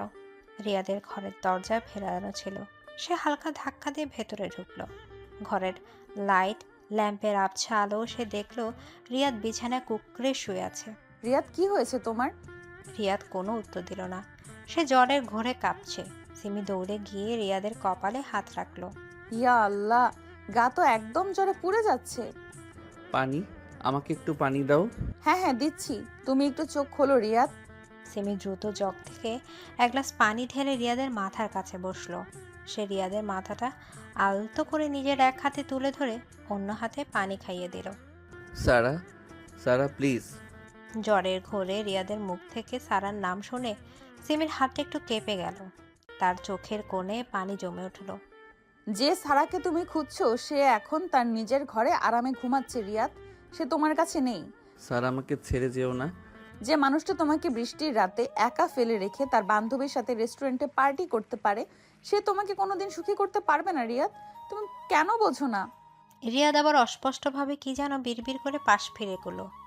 শুলো। সিমি চোখের পানি মুছে নিজেকে শক্ত করলো। তুমি যার নামই নাও না কেন, আল্লাহ তো আমাকে তোমার বউ বানিয়েছে, আমার দায়িত্ব আমি পালন করবই। সিমি দ্রুত বাথরুম থেকে একটা পাত্রে পানি আর পরিষ্কার তোয়ালে নিয়ে এলো। সে রিয়াদের মাথার কাছে বসে পরম মমতায় তার কপালে জলপট্টি দিতে শুরু করলো। এত জেদ তোমার? বৃষ্টিতে ভিজে এখন কষ্ট পাচ্ছ তো? সিমি সারা রাত রিয়াদের পাশে বসে রইল। প্রতি 10 মিনিট পর পর সে তোয়ালে ভিজিয়ে রিয়াদের কপালে আর ঘাড়ে মুছে দিল। রিয়াদ যখনই শীতে কেঁপে উঠছে, সিমি নিজের গায়ে চাদরটা দিয়ে তাকে খুব যত্ন করে ঢেকে দিয়েছে। আল্লাহ তুমি মানুষটাকে দ্রুত সুস্থ করে দাও, ওর এই কষ্ট আমার সহ্য হচ্ছে না। এভাবে সেবা করতে করতে কখন যে ভোরের আলো ফুটে উঠেছে সিমি টেরই পায়নি। রাত জাগা ক্লান্তিতে সে রিয়াদের বিছানার পাশে ফ্লোরে বসেই বিছানায় মাথা রেখে ঘুমিয়ে পড়েছে। তার এক হাতে এখনও সেই ভেজা তোয়ালিটা ধরে আছে। পরের দিন সকাল 8টা। কালকে তুমুল ঝড়ের পর আজকের সকালটা একদম ঝলমলে। জানালার ফাঁক দিয়ে রোদের আলো রিয়াদের মুখে এসে পড়ছে। রিয়াদের ঘুম ভেঙে গেল। রিয়াদ চোখ খুলে একটু নড়ে চড়ে বসলো। শরীরটা এখন বেশ হালকা লাগছে, জ্বর একদম নেই। সে পাশ ফিরতেই চমকে উঠল। সিমি ফ্লোরে বসে তার বিছানায় এক কোণে মাথা রেখে অঘরে ঘুমাচ্ছে। রিয়াদের চোখ গেল সাইড টেবিলের দিকে। সেখানে পানির পাত্র, ভেজা তোয়ালে, এক বাটি গরম স্যুপ আর কিছু ওষুধ রাখা আছে। তার মানে কাল সারা রাত এই মেয়েটা আমার পাশে বসেছিল। রিয়াদের বুকের ভেতরটা প্রথমবার খুব জোরে একটা ধাক্কা খেলো। যে মেয়েটার সাথে সে বিয়ের রাত থেকে শুধু খারাপ ব্যবহার করেছে, যাকে সে বারবার অবহেলা করে দূরে ঠেলে দিয়েছে, সেই মেয়েটাই নিজের সব অভিমান ভুলে সারা রাত জেগে তার সেবা করেছে। রিয়াদ এক দৃষ্টে সিমির মায়াবী মুখের দিকে তাকিয়ে রইল। সিমির চুলগুলো এলোমেলো হয়ে মুখের ওপর পড়ে আছে। রিয়াদ খুব আনমনে তার ডান হাতটা বাড়িয়ে দিল সিমির চুলগুলো সরিয়ে দেওয়ার জন্য। রিয়াদের আঙুল সিমির চুল স্পর্শ করতেই সিমি একটু নড়ে চড়ে উঠল। রিয়াদ দ্রুত তার হাতটা সরিয়ে নিল এবং নিজেকে সামলে নিয়ে একটু গম্ভীর হওয়ার চেষ্টা করলো। সিমি চোখ কচলাতে কচলাতে উঠে বসলো। সকাল হয়ে গেছে। তুমি এখানে কেন? রিয়াদের গলাটা শক্ত শোনালেও তার চোখের দৃষ্টিতে আগের মতো সেই রাগ বা বিরক্তি নেই। সেখানে এক অদ্ভুত মায়া খেলা করছে। আমি তো কাল রাতে তোমার খুব জ্বর এসেছিল তো তাই। আমি তো তোমাকে ডাকিনি। তুমি ওপর তলায় কেন এলে? তুমি ডাকুনি, কিন্তু তোমার জ্বর এসেছিল। আর তাছাড়া তাছাড়া কি? তুমি যদি জ্বরে ভুগে মরে যেতে তাহলে তো আমার চুক্তির 1 বছর পূর্ণ হতো না, তাই তো তোমাকে বাঁচিয়ে রাখার দরকার ছিল। সিমিরে ফানি আর চটপটে উত্তর শুনে রিয়াদ অবাক হয়ে গেল। সে ভাবতেও পারেনি মেয়েটা এত স্বাভাবিকভাবে কথাটা বলবে। রিয়াদের ঠোঁটের কোণে খুব সূক্ষ্ম একটা হাসির রেখা ফুটে উঠে আবার মিলিয়ে গেল। তোমার এই লজিকটা বেশ অদ্ভুত। অদ্ভুত তো হবেই। এখন বলো, জ্বর কি কমেছে? হ্যাঁ, এখন আর জ্বর নেই। আলহামদুলিল্লাহ। ওই টেবিলে স্যুপ রাখা আছে, আমি একটু আগে গরম করে এনেছিলাম, খেয়ে নিও। আমার এখন কিছু খাওয়ার ইচ্ছে নেই। ইচ্ছে না থাকলেও খেতে হবে। অসুখ থেকে ওঠার পর শরীর দুর্বল থাকে। স্যুপটা খেয়ে ওষুধটা খেয়ে নিও। ঠিক আছে। আমি এখন নিচে যাচ্ছি। চুক্তির নিয়ম ভেঙে তোমার সীমানায় আসার জন্য সরি, তবে পরিস্থিতিটাই এমন ছিল। সিমি রিয়াদের দিকে একটা মিষ্টি হাসি ছুড়ে দিয়ে ফ্লোর থেকে উঠে দাঁড়ালো। সে পানির পাত্র আর ভেজা তোয়ালেটা হাতে নিয়ে ধীর পায়ে দরজার দিকে এগিয়ে গেল। রিয়াদ কিছু বলতে গিয়েও থেমে গেল। তার গলা দিয়ে কোনো স্বর বের হলো না। সে শুধু চুপচাপ সিমির চলে যাওয়ার দিকে তাকিয়ে রইল। দরজা পার হওয়ার আগে সিমি আরেকবার পেছনে ফিরে তাকালো। আর শোনো, সারার কাছে তোমার হয়তো অনেক দাম থাকতে পারে, কিন্তু আমার কাছে তুমি আমার সেই গম্ভীর বরটাই। নিজের একটু যত্ন নিও। সিমি আর দাঁড়ালো না। সে সিঁড়ি দিয়ে নিচে নেমে গেল। রিয়াদ একদম বাকরুদ্ধ হয়ে বিছানায় বসে রইল। সিমির শেষ কথাটা তার কানে বারবার বাজতে লাগলো। এই প্রথম রিয়াদ গভীরভাবে উপলব্ধি করলো তার প্রেমিকা সারার ভালোবাসা আর সিমিরের নিঃস্বার্থ সেবার মাঝে আকাশ পাতাল তফাত। সারার ভালোবাসা অনেকটা হিসাব নিকাশ বাঁধা, কিন্তু এই চঞ্চল আর জেদি মেয়েটার ভেতরে যে মায়ার সমুদ্র লুকিয়ে আছে তার কোনো হিসাব হয় না। রিয়াদে পাথরের মতো শক্ত দেয়ালে আজ প্রথম একটা বড় ফাটল ধরল। সকাল 10টা, জ্বরের সেই বিভীষিকাময় রাতের পর আজ রিয়াদ পুরোপুরি সুস্থ। সকালে মিষ্টি রোদ বাড়ির গ্যারেজে এসে পড়েছে। রিয়াদ তার প্রিয় কালো রঙের স্পোর্টস বাইকটা পরিষ্কার করছে। অফিসে যাওয়ার জন্য সে একদম প্রস্তুত, গায়ে ক্যাজুয়াল শার্ট আর জিন্স। ঠিক তখনই সিমি গ্যারেজে এসে হাজির হলো। তার পরনে একটা হালকা নীল রঙের সালোয়ার কামিজ, চুলগুলো খোলা। সে খুব ধীর পায়ে রিয়াদের বাইকের পেছনে এসে দাঁড়ালো। রিয়াদ আয়নায় সিমিকে দেখতে পেয়ে হাতের কাজ থামিয়ে ঘুরে দাঁড়ালো। কিছু বলবে? অফিসে যাচ্ছ? হ্যাঁ, একটু পর বের হব। শরীর এখন কেমন লাগছে তোমার? অনেকটা ভালো, দুর্বলতাও নেই খুব একটা। রিয়াদ একটু ইতস্তত করছে, তার চোখের দৃষ্টিতে একটা অদ্ভুত কৃতজ্ঞতা। সে গলা খাকারে দিয়ে নিজের গম্ভীর স্বরটা একটু স্বাভাবিক করার চেষ্টা করলো। কাল রাতের জন্য, মানে কাল সারা রাত জেগে থাকার জন্য ধন্যবাদ। শুধু ধন্যবাদে হবে না, মানে আর কি চাই তোমার? আমাকে তোমার বাইকে করে ঘোরাতে নিয়ে যেতে হবে। রিয়াদ অবাক হয়ে সিমির দিকে তাকালো। সে ভাবতেই পারেনি সিমি এমন একটা আবদার করে বসবে। সে দ্রুত চুক্তির কথা মাথায় আনার চেষ্টা করলো। আমি অফিসে যাচ্ছি সিমি, ঘুরতে বের হইনি। অফিসে যে প্রতিদিন যাও, আজ একটু দেরি করে গেলে মহাভারত অশুদ্ধ হয়ে যাবে না? তুমি চুক্তির নিয়মগুলো বারবার ভুলে যাও কেন? কাল রাতে যখন আমার হাতের গরম স্যুপ খাচ্ছিলে তখন চুক্তির কথা মনে ছিল না? সেটা একটা ইমার্জেন্সি ছিল। এর মানে এই নয় যে আমি তোমাকে বাইকে করে ঢাকা শহর ঘোরাবো। আমি পুরো ঢাকা শহর ঘুরতে চাইনি, শুধু একটুখানি রাইড চেয়েছি। আমার বাইকের পেছনের সিটটা খুব উঁচু, তুমি বসতে পারবে না। আমি ঠিক বসতে পারবো, তুমি শুধু রাজি হও। আমার স্পিড কিন্তু অনেক বেশি থাকে, ভয় পেয়ে যাবে। আমি মোটেও ভয় পাই না। তুমি কি আমাকে নিয়ে যাবে নাকি আমি কাল রাতের পুরো বিল ধরিয়ে দেব? রিয়াদ সিমির এই অবুঝ আর চঞ্চল আবদারের কাছে হার মানল। সে একটা দীর্ঘশ্বাস ফেলে বাইকের হ্যান্ডেল থেকে আরেকটা হেলমেট নিয়ে সিমির দিকে এগিয়ে দিল। নাও, এটা পরো। এটা তো অনেক ভারী। বাইকে উঠতে চাইলে হেলমেট পরতেই হবে, এটা নিরাপত্তার জন্য। সিমি হেলমেটটা মাথায় দেওয়ার চেষ্টা করলো, কিন্তু ফিতাটা কিছুতেই সে আটকাতে পারল না। সে বারবার চেষ্টা করে বিরক্ত হয়ে গেল। উফ, এই ফিতাটা এত শক্ত কেন? দাও, আমি লাগিয়ে দিচ্ছি। রিয়াদ খুব কাছে এসে সিমির হেলমেটের ফিতাটা আটকে দিল। রিয়াদের হাতের স্পর্শ সিমির গাল ছুঁয়ে গেল। রিয়াদের পারফিউমের মিষ্টি গন্ধটা সিমির খুব ভালো লাগছে। এবার ওঠো, সাবধানে। সিমি একটু কষ্ট করে বাইকের পেছনে উঁচু সিটে বসলো। রিয়াদ বাইক স্টার্ট দিল। বাইকের অর্জন শুনে সিমি একটু কেঁপে উঠল। শক্ত করে বসো, আমি কিন্তু টান দেব। আচ্ছা। রিয়াদ বাইক সামনের দিকে টান দিতেই সিমি ভয়ে পেছন থেকে রিয়াদকে খুব শক্ত করে জড়িয়ে ধরল। তার দুই হাত রিয়াদের পেট পেঁচিয়ে বুকের কাছে লক হয়ে গেল, আর সে নিজের গালটা রিয়াদের চওড়া পিঠের উপর এলিয়ে দিল। রিয়াদের পুরো শরীর বিদ্যুৎ স্পৃষ্টের মতো কেঁপে উঠল। বাইকের স্পিড হঠাৎ করেই একটু কমে গেল। সিমির এই শক্ত আলিঙ্গন রিয়াদের হৃদস্পন্দন বহু গুণ বাড়িয়ে দিয়েছে। এই প্রথম তাদের মাঝে এত গভীর আর সত্যিকারের একটা রোমান্টিক স্পর্শ হলো। এত শক্ত করে ধরার কি দরকার? পড়ে গেলে কে দায় নেবে? তোমার বউ তো আমি। আমি এতটাও কাঁচা চালাই না যে তুমি পড়ে যাবে। আমার ভয় লাগছে তো, তুমি চুপচাপ চালাও। রিয়াদ আর কোনো প্রতিবাদ করলো না। সে বাইকের গতি একটু কমিয়ে আনলো। সিমির স্পর্শটা তার কাছে এখন আর বিরক্তিকর মনে হচ্ছে না, বরং বুকের ভেতর একটা অদ্ভুত উষ্ণতা ছড়িয়ে পড়ছে। তারা উত্তরার ফাঁকা রাস্তাগুলো পার হয়ে দিয়াবাড়ির দিকে এগিয়ে গেল। দুপুরে কাছাকাছি সময়, কিন্তু আকাশে হালকা মেঘ থাকায় রোদ খুব একটা কড়া নয়। বাতাসের ঝাপটায় সিমির খোলা চুলগুলো উঠছে। দুপুর একটা, বাইকটা দিয়াবাড়ির একটা নিরিবিলি লেকের পাড়ে এসে থামল। চারিদিকটা একদম শান্ত, শুধু লেকের পানির হালকা শব্দ আর পাখির ডাক শোনা যাচ্ছে। রিয়াদ বাইক স্ট্যান্ড করে হেলমেট খুলল। নামো এবার। জায়গাটা তো ভীষণ সুন্দর রিয়াদ, একদম শান্ত। হ্যাঁ, আমি মাঝে মাঝে এখানে আসি। একা আসো? হ্যাঁ, যখন খুব বেশি বিরক্ত লাগে তখন একটু শান্তিতে বসতে আসি। আজ থেকে আর একা আসতে হবে না, বিরক্ত লাগলে আমাকে নিয়ে আসবে। এদিকে রিয়াদ একটু হাসলো, কিন্তু কিছু বলল না। তারা লেকের পাড়ে একটা বাঁধানো বেঞ্চিতে গিয়ে বসলো। সিমি খুব উচ্ছ্বাসিত হয়ে চারপাশটা দেখছে।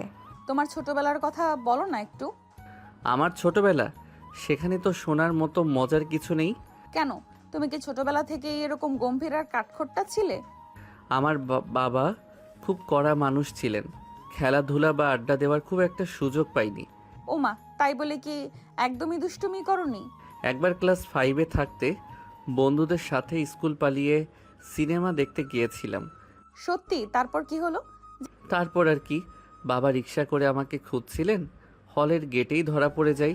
সে কি মার দিয়েছিলেন! রিয়াদ পুরনো স্মৃতির কথা মনে করে হো হো করে হেসে উঠল। সিমিও তার সাথে খিলখিল করে হাসতে শুরু করলো। রিয়াদের এই খোলাখুলি হাসি সিমি আজই প্রথম দেখলো। জানো রিয়া, তোমার হাসিটা ভীষণ সুন্দর। তাই নাকি? হ্যাঁ, তুমি হাসলে তোমার গালে একটা ছোট্ট টোল পড়ে। তোমাকে তখন মোটেও রাগী মনে হয় না। রিয়াদ একটু অপ্রস্তুত হয়ে হাসি থামিয়ে দিল। সে লেকের পানির দিকে তাকিয়ে রইল।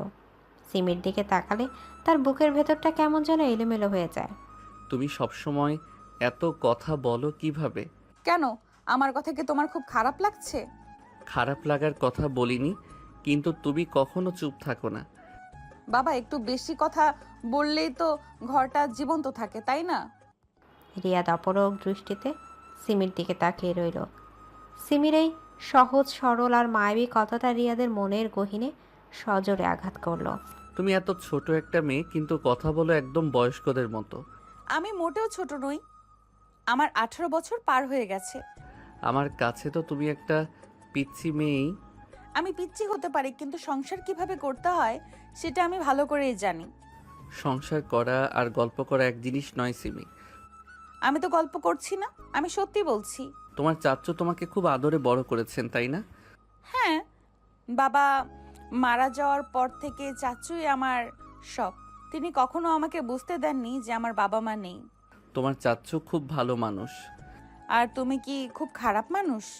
রিয়াদ সিমির এই হুট করে করা প্রশ্নে একটু থমকে গেল। সিমি চোখের দিকে তাকালো। সেখানে কোনো অভিযোগ নেই, শুধু একরাশ কৌতূহল। আমি খারাপ কিনা সেটা আমি জানি না সিমি, তবে আমি পরিস্থিতির শিকার। সবার কথা বলছো? হ্যাঁ, তুমি তাকে খুব ভালোবাসো? আমি তাকে কথা দিয়েছিলাম, আর আমি কথা দিয়ে কথা ভাঙতে পারি না। আর আমাকে যে তুমি সবার সামনে কবুল বলে কথা দিলে, সেটার কি কোনো মূল্য নেই? সেটা আমি বাধ্য হয়ে বলেছিলাম। আল্লাহর কাছে বাধ্য হয়ে বলা আর ইচ্ছে করে বলার মধ্যে কোনো পার্থক্য নেই রিয়াদ। রিয়াদ একটা দীর্ঘশ্বাস ফেলল। সে বুঝতে পারছে সিমির এই সহজ লজিকগুলোর সামনে তার সব যুক্তি হার মেনে যাচ্ছে। সে আনমনে সিমির পাশ থেকে একটা শুকনো পাতা কুড়িয়ে নিল। সারা আমার জীবনে অনেক আগে থেকে আছে, তাকে হঠাৎ করে মুছে ফেলা আমার পক্ষে সম্ভব না। আমি তো তোমাকে মুছতে বলিনি, আমি শুধু আমার অধিকার চেয়েছি। অধিকার দিলেই তো মায়া বেড়ে যাবে সিমি, আর মায়া বাড়লে 1 বছর পর তুমি কষ্ট পাবে। আমি কষ্ট পাবো নাকি তুমি কষ্ট পাবে, সেটা তুমি ভেবেছো কখনো? আমি কাউকে কষ্ট দিতে চাই না।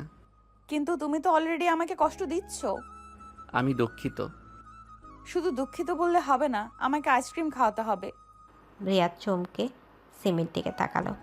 একটু আগে মেয়েটা কতটা ইমোশনাল কথা বলছিল, আর এখন হঠাৎ করে আইসক্রিমের আবদার। এই মেয়েটার মন বোঝা আসলেই খুব কঠিন। তুমি আসলেই একটা পাগল। পাগল না হলে কি তোমার মতো একটা রোবটকে সহ্য করতে পারি? চলো এখন। এখানে আইসক্রিম কোথায় পাবো? ওই যে লেকের ওপারে একটা ভ্যান দাঁড়িয়ে আছে, চলো চলো। সিমি রিয়াদের হাত ধরে টান দিল। রিয়াদ কোনো বাধা দিল না। সে সিমির পেছন পেছন হাঁটতে শুরু করলো। তার মনে হচ্ছে সারার সাথে কাটানো ওই দামি রেস্টুরেন্টের মুহূর্তগুলো চেয়ে এই সাধারণ লেকের পাড়ে কাটানো সময়টা অনেক বেশি স্বস্তির, অনেক বেশি শান্তির। সারার ভালোবাসা যেখানে নিয়ম আর হিসেবে বাঁধা, সেখানে পিচ্ছি মেয়েটার চঞ্চলতা রিয়াদের সব হিসেব নিকেশ ভুলিয়ে দিচ্ছে। বিকেল 4টে। লেকের পাড়ের সেই সুন্দর মুহূর্তগুলো এখনও সিমির চোখে ভাসছে।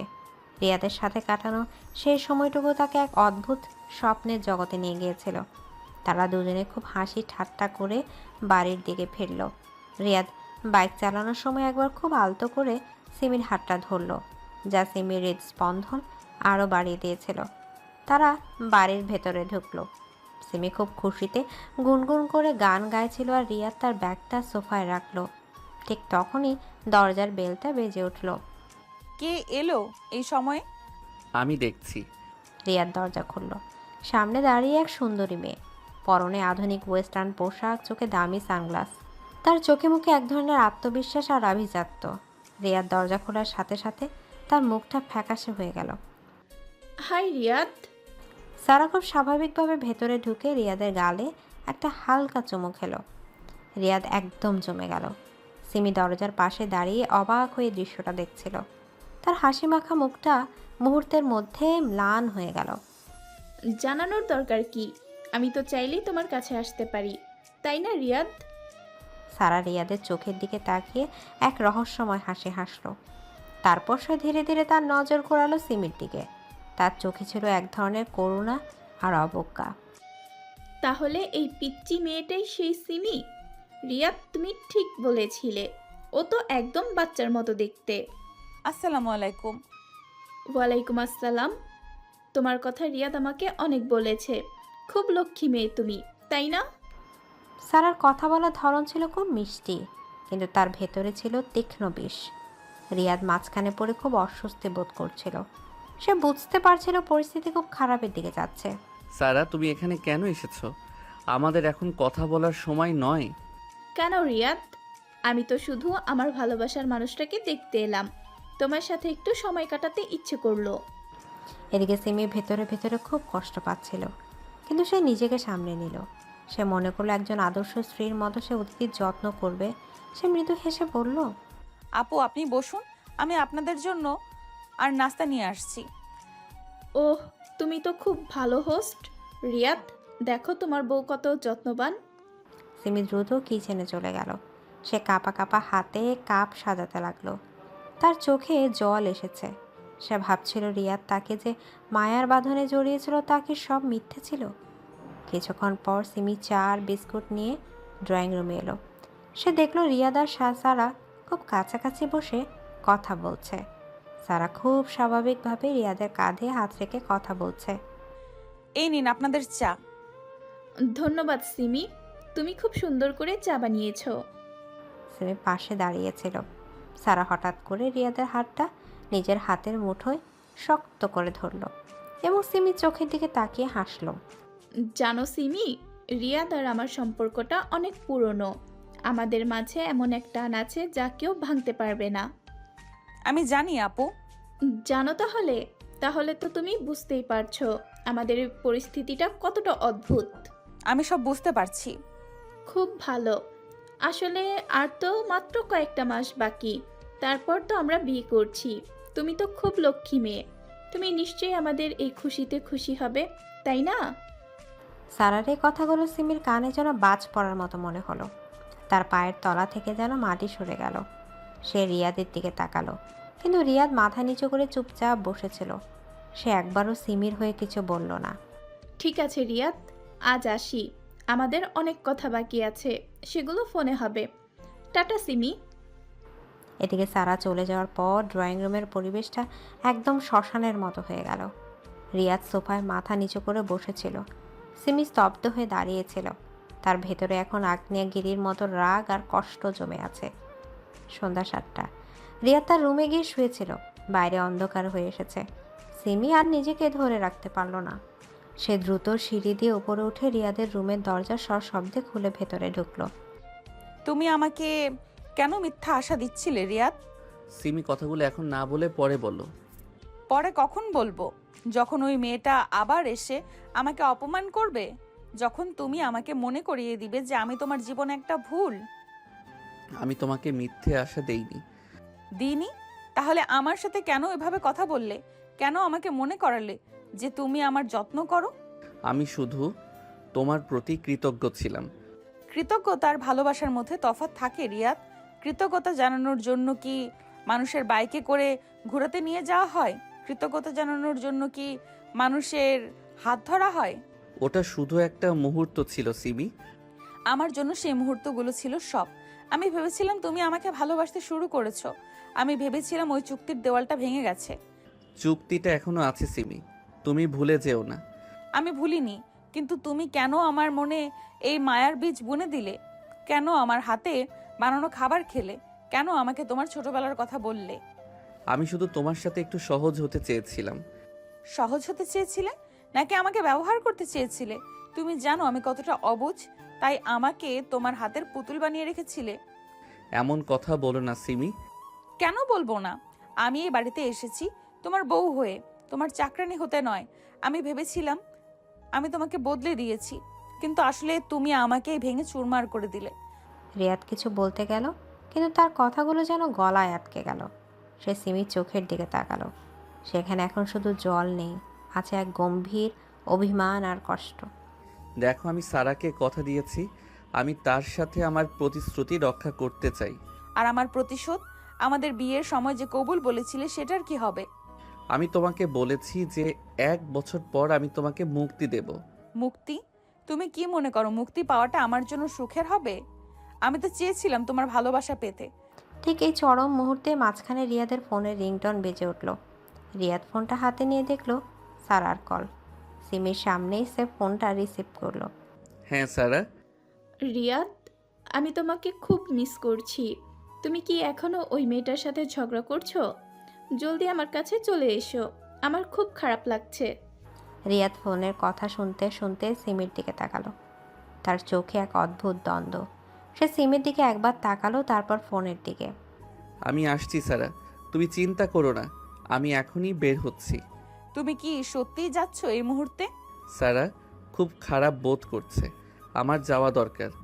তোমার ফোনের ওপাশের ওই মেয়েটা খারাপ বোধ করছে, আর এখানে তোমার বউয়ের বুক ফেটে যাচ্ছে। তোমার কি একবারও মনে হচ্ছে না যে আমার কি অবস্থা হচ্ছে? প্লিজ সিমি, এখন আর ঝামেলা করো না, আমি যেতে চাই। এদিকে রিয়া তার কথা না বাড়িয়ে দ্রুত তার চাবিটা তুলে নিল এবং সিমির সামনে থেকে ঘর থেকে বেরিয়ে গেল। তার পায়ের আওয়াজ সিঁড়ি দিয়ে নিচে নেমে যাওয়ার সাথে সাথে সিমি স্তব্ধ হয়ে দাঁড়িয়ে রইল। তুমি জিতে গেলে রিয়াদ, তুমি সত্যিই জিতে গেলে, কিন্তু মনে রেখো মায়া যখন ভেঙে যায় তখন আর জোড়া লাগে না। সিমি ধীরে ধীরে মেঝেতে বসে পড়ল। তার চারপাশের অন্ধকার যেন তাকে গিলে খাচ্ছে। সে বুঝতে পারল রিয়া তার মায়ার বাঁধনে আটকা পড়েছিল ঠিকই, কিন্তু সারার প্রতি তার অন্ধ আনুগত্য আর প্রতিজ্ঞা সেই বাঁধনকে ছিন্ন করে দিয়েছে। রিয়া তাকে একা ফেলে চলে গেছে, ঠিক যেমনটা সে চুক্তিতে লিখেছিল, দুজন অচেনা মানুষের মতো। এই নিস্তব্ধ ঘরে এখন শুধু সিমির কান্নার আওয়াজ আর রিয়াদের শূন্যতা। এভাবেই কেটে যায় আরও কয়েকটি দিন। সারা সেই ঝড়ো আগমনের পর থেকে রিয়াদ আর সিমির সাজানো সংসারে এক অদৃশ্য ফাটল তৈরি হয়েছিল। মাঝখানের কয়েকটা দিন রিয়াদ অপরাধবোধ থেকে সিমির সাথে ঠিকমতো চোখ মেলাতে পারছিল না, আর সিমি ভেতরে ভেতরে এক বিষাদময় লড়াই চালিয়ে যাচ্ছিল। দিনগুলো কাটছিল নিঃশব্দে। সিমি প্রতিদিন ফজরের পর রিয়াদের জন্য দোয়া করত, ওর জন্য নাস্তা সাজিয়ে রাখতো, কিন্তু রিয়াদ শুধু খেয়েই দ্রুত বেরিয়ে যেত। আজ সিমির ধৈর্যের বাঁধ ভেঙে যাচ্ছিল। সে ঠিক করলো আজকের রাতটা সে নিজের করে নেবে। জীবনের শেষ বাজিটা সে আজই ধরবে। রিয়াদ, আজ রাতে কি আমরা একটু বাইরে যেতে পারি?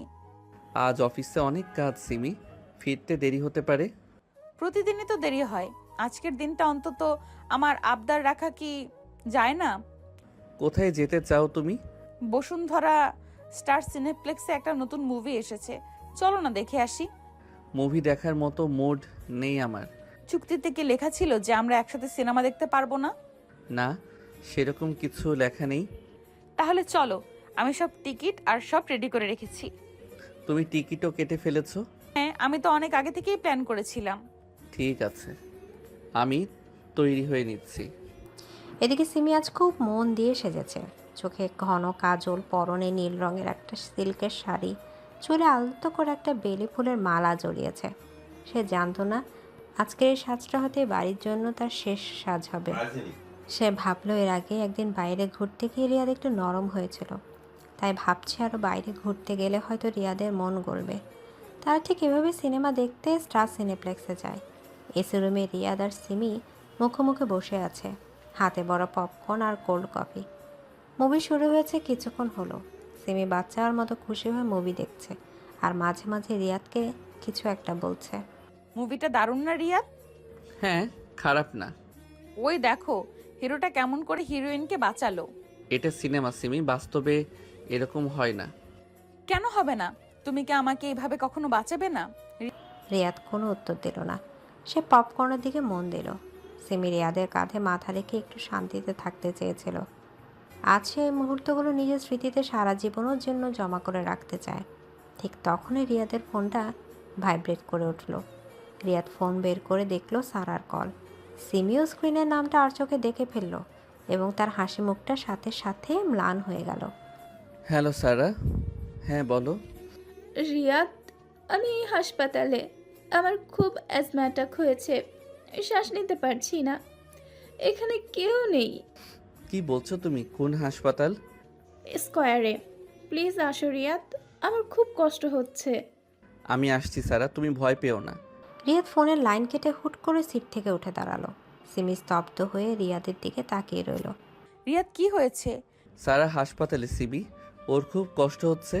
কিন্তু মুভি তো অর্ধেকেও শেষ হয়নি, আর একটু পর সেই ড্রাইভিং সিনটা আসার কথা। মুভির কথা বাদ দাও, মানুষের জীবনের চেয়ে কি মুভি বড়? সারা হসপিটালে তো কি হয়েছে? ওর কি আর কেউ নেই দেখার মতো?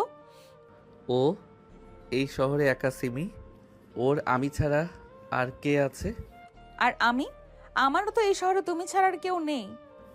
তুমি এখন সুস্থ আছো, কিন্তু সারা মরতে বসেছে। রিয়াদ প্লিজ যেও না, আজকের রাতটা অন্তত আমার জন্য থাকো। আমার মন বলছে তুমি আজ চলে গেলে আমাদের সব শেষ হয়ে যাবে। পাগলামি করো না সিমি, সারার এখন আমাকে বেশি দরকার। সব সময় কেন ওর দরকারটাই তোমার কাছে বড় হয় রিয়াদ? আমার দরকারের কি কোনো দাম নেই? আমি ফিরে এসে কথা বলবো, তুমি একটা ট্যাক্সি নিয়ে বাসায় চলে যেও। তুমি আমাকে এই অন্ধকারে একা ফেলে রেখে যাবে? সিনেমা হলে মানুষ আছে, ভয়ের কিছু নেই। আমার দেরি হয়ে যাচ্ছে। রিয়াদ আর পেছনে ফিরে তাকালো না। সে দ্রুত পা ফেলে হলরুম থেকে বেরিয়ে গেল। সিমি অন্ধকার সিনেমা হলের সে লাল সিটে পাথরের মতো বসে রইল। তার দুই চোখ বেয়ে অঝরে পানি গড়িয়ে পড়তে লাগলো। মুভি শেষ হলো। হলের সব লাইট জ্বলে উঠল। মানুষজন হইচই করে বেরিয়ে গেল, কিন্তু সিমি ঠায় বসে রইল নিজের জায়গায়। তার মনে হচ্ছিল সে পৃথিবীর সবচেয়ে একা মানুষ। সে বুঝল রিয়াদের মন থেকে সারার মায়া কাটানো অসম্ভব। রাত তখন প্রায় 2টা। রিয়াদ হাসপাতালের সব ঝামেলা মিটিয়ে বাড়িতে ফিরল। পুরো বাড়ি অন্ধকার হয়ে আছে। সে ভাবল সিমি হয়তো ঘুমিয়ে পড়েছে, কিন্তু ড্রয়িং রুমের লাইট জ্বালাতেই সে থমকে গেল। সিমি ড্রয়িং রুমের সোফায় বসে আছে। তার চোখের কাজল লেপটে গেছে কান্নায়। পায়ের পাশে তার বড় ট্রাভেল ব্যাগটা রাখা। সিমি, তুমি এখনো জেগে আছো? অপেক্ষা করছিলাম। সারার অবস্থা খুব খারাপ ছিল সিমি, ওকে নেবুলাইজ করতে হয়েছে। আমি তোমার কৈফিয়ত শুনতে চাইনি রিয়াদ। তোমার ব্যাগ এখানে কেন? কোথায় যাচ্ছ তুমি? আমি চলে যাচ্ছি রিয়াদ, চিরতরে। পাগলামি করো না, এত রাতে কোথায় যাবে? আমি হার মেনে নিয়েছি রিয়াদ।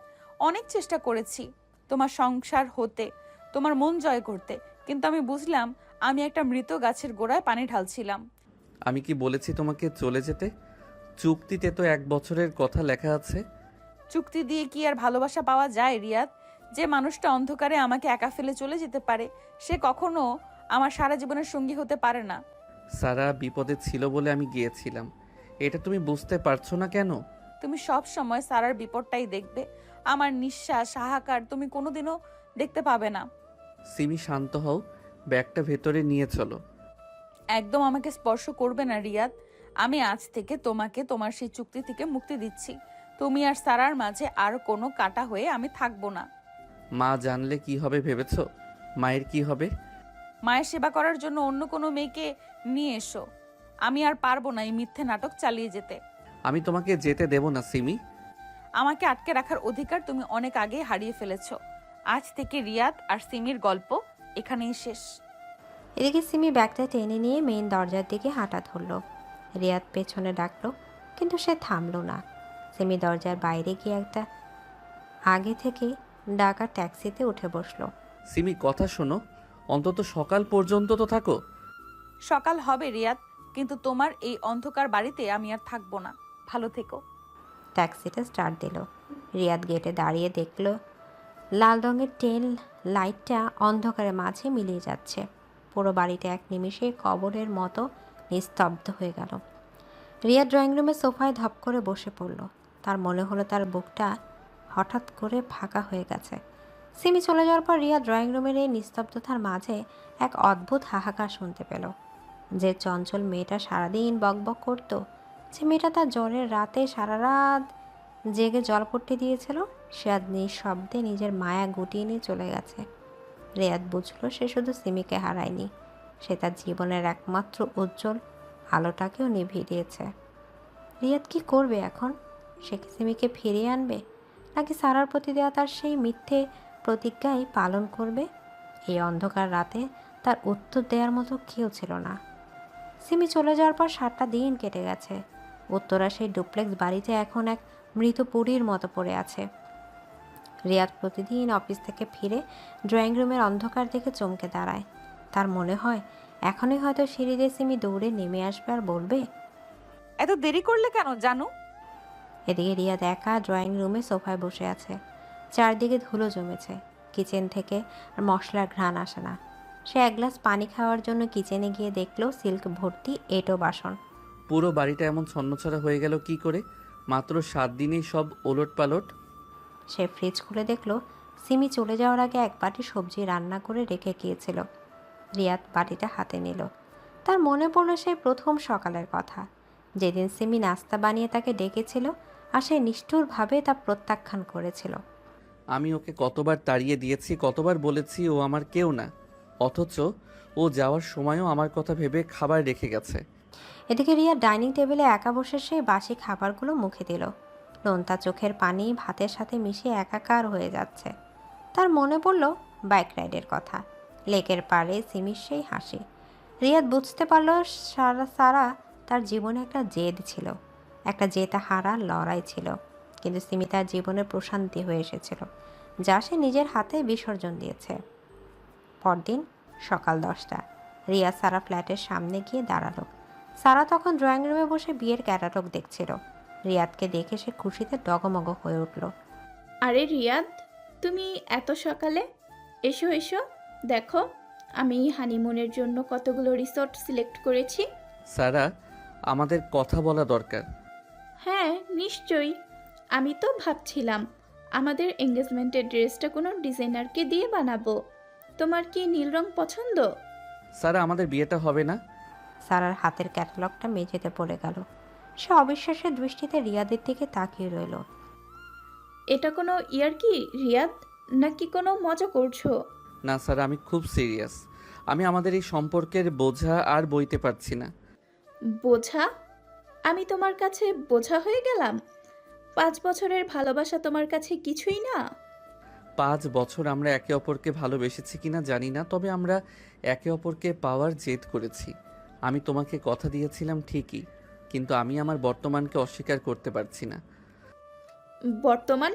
ওই পিচ্চি মেয়েটা যে কিনা তোমার যোগ্যই না? যোগ্যতা দিয়ে ভালোবাসা হয় না সারা, ভালোবাসা হয় মায়ার বাঁধনে। সিমি আমাকে এমনভাবে আগলে রেখেছিল যে আমি কোনোদিন বুঝিনি। ও চলে যাওয়ার পর আমি বুঝেছি আমি আসলে ওকেই ভালোবাসি। রিয়াদ, তুমি ভুল করছো। তুমি জাস্ট ওর ওপর মায়া দেখাচ্ছ। ও একটা এতিম মেয়ে, তাই তোমার করুণা হচ্ছে। না সারা, এটা করুণা না, এটা সেই টান যে আমি তোমার জন্য কোনো দিন অনুভব করিনি। যে মেয়েটা আমার অসুস্থতায় সারা রাত জেগে থাকতে পারে, যে মেয়েটা আমার অবহেলা সয়েও আমার সেবা করে, তাকে আমি হারাবো না। আমি তোমাকে ছাড়বো না রিয়াদ, তুমি আমাকে প্রমিস করেছিলে। প্রমিস আমি ভেঙেছি সারা। আমি একটা ভুল চুক্তি করেছিলাম, কিন্তু সেই চুক্তির চেয়েও বড় হলো আমার ঘরের শান্তি। আমি আমার স্ত্রীর কাছে ফিরতে চাই। ভালো থেকো। রিয়াদ আর এক মুহূর্ত দাঁড়ালো না। সারার কান্না চিৎকার পেছনে ফেলে সে সিঁড়ি দিয়ে নেমে এলো। তার মন এখন হালকা। সে জানে তাকে এখন কোথায় যেতে হবে। দুপুর 2টা, পুরান ঢাকার লালবাগের সরু গলি। রিয়াদ পাগলের মতো খুঁজে অবশেষে সিমির খালার বাড়িটা বের করলো। দরজা নক করতে এক বয়স্ক মহিলা দরজা খুললেন। খালার নাম জাহানারা। তিনি রিয়াদকে চিনতে পেরে গম্ভীর মুখে দাঁড়িয়ে রইলেন। আপনি এখানে কেন এসেছেন বাবা? আমার মেয়েটাকে তো অনেক শান্তিতে রেখেছেন, এখন কি বাকিটুকু কেড়ে নিতে এসেছেন? খালা, আমি সিমির সাথে একবার কথা বলতে চাই, প্লিজ। সিমি কারোর সাথে কথা বলতে চায় না, ও আপনাদের বাড়ির সেই তিক্ত স্মৃতি ভুলে যাওয়ার চেষ্টা করছে। কে এসেছে খালামুনি? সিমি পর্দা সরিয়ে সামনে আসতেই রিয়াদকে দেখে থমকে গেল। তার পরনে একটা সাধারণ সুতি সালোয়ার কামিজ।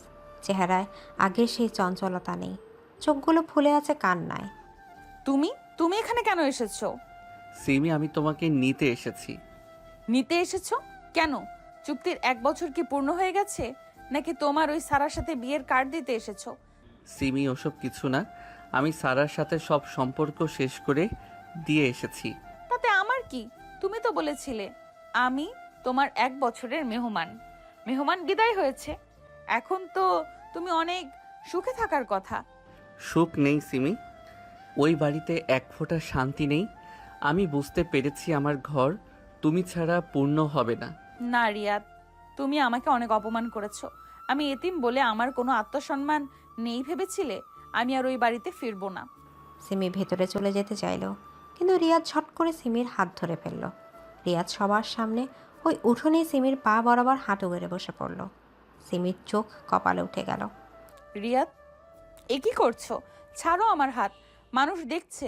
দেখুক, আমি আজ কোনো চুক্তির পরোয়া করি না। এদিকে রিয়াদ তার পকেট থেকে সেই পুরনো ভাঁজ করা চুক্তির স্ট্যাম্প পেপারটা বের করলো। সিমি চোখের সামনে সেটাকে 2 হাত দিয়ে টেনে ছেড়ে ফেলল। তারপর কুচি কুচি করে বাতাসে উড়িয়ে দিল। সিমি, আমাকে মাফ করে দাও। আমি একটা মূর্খ ছিলাম যে একটা সস্তা কাগজের চুক্তিকে আমাদের পবিত্র বন্ধনের চেয়ে বড় ভেবেছিলাম। আমি তোমাকে ছাড়া এক মুহূর্ত থাকতে পারছি না। আমার ওই বড় বাড়িটা তোমার বকবকানি ছাড়া একদম শ্মশান হয়ে আছে। তুমি মিথ্যা বলছো। তুমি আবার সারাকে নিয়ে আসবে। আল্লাহর কসম সিমি, আমার জীবনে তুমি ছাড়া আর কোনো নারী নেই এবং থাকবেও না। তুমি কি তোমার এই অবুঝ পরটাকে ক্ষমা করবে না? আমি কি তোমার মায়ার বাঁধনে আরেকবার আটকা পড়তে পারি না? রিয়াদের চোখের পানি দেখে সিমির সব জেদ মুহূর্তেই জল হয়ে গেল। সে রিয়াদের হাত ধরে তাকে টেনে তুলল এবং সজোরে রিয়াদের বুকে মাথা রেখে হাউ মাউ করে কেঁদে উঠল। পাষাণ, তুমি একটা আস্ত পাষাণ। কেন আমাকে এত কষ্ট দিলে? আমি তো তোমাকে অনেক ভালোবাসতাম। জানি সিমি, আজ থেকে তোমার ভালোবাসার সবটুকু আমি আগলে রাখবো। চলো, মা আমাদের জন্য অপেক্ষা করছেন। এভাবেই 1 মাস পর উত্তরের সেই ডুপ্লেক্স বাড়িটি এখন ফুলে ফুলে সাজানো। জানালা পর্দাগুলো এখন ওড়ানো। কিচেন থেকে ভেসে আসছে পোলাও আর কোরমার সুঘ্রাণ। ড্রয়িং রুমে রিয়াদ সোফায় বসে ল্যাপটপে কাজ করছিল।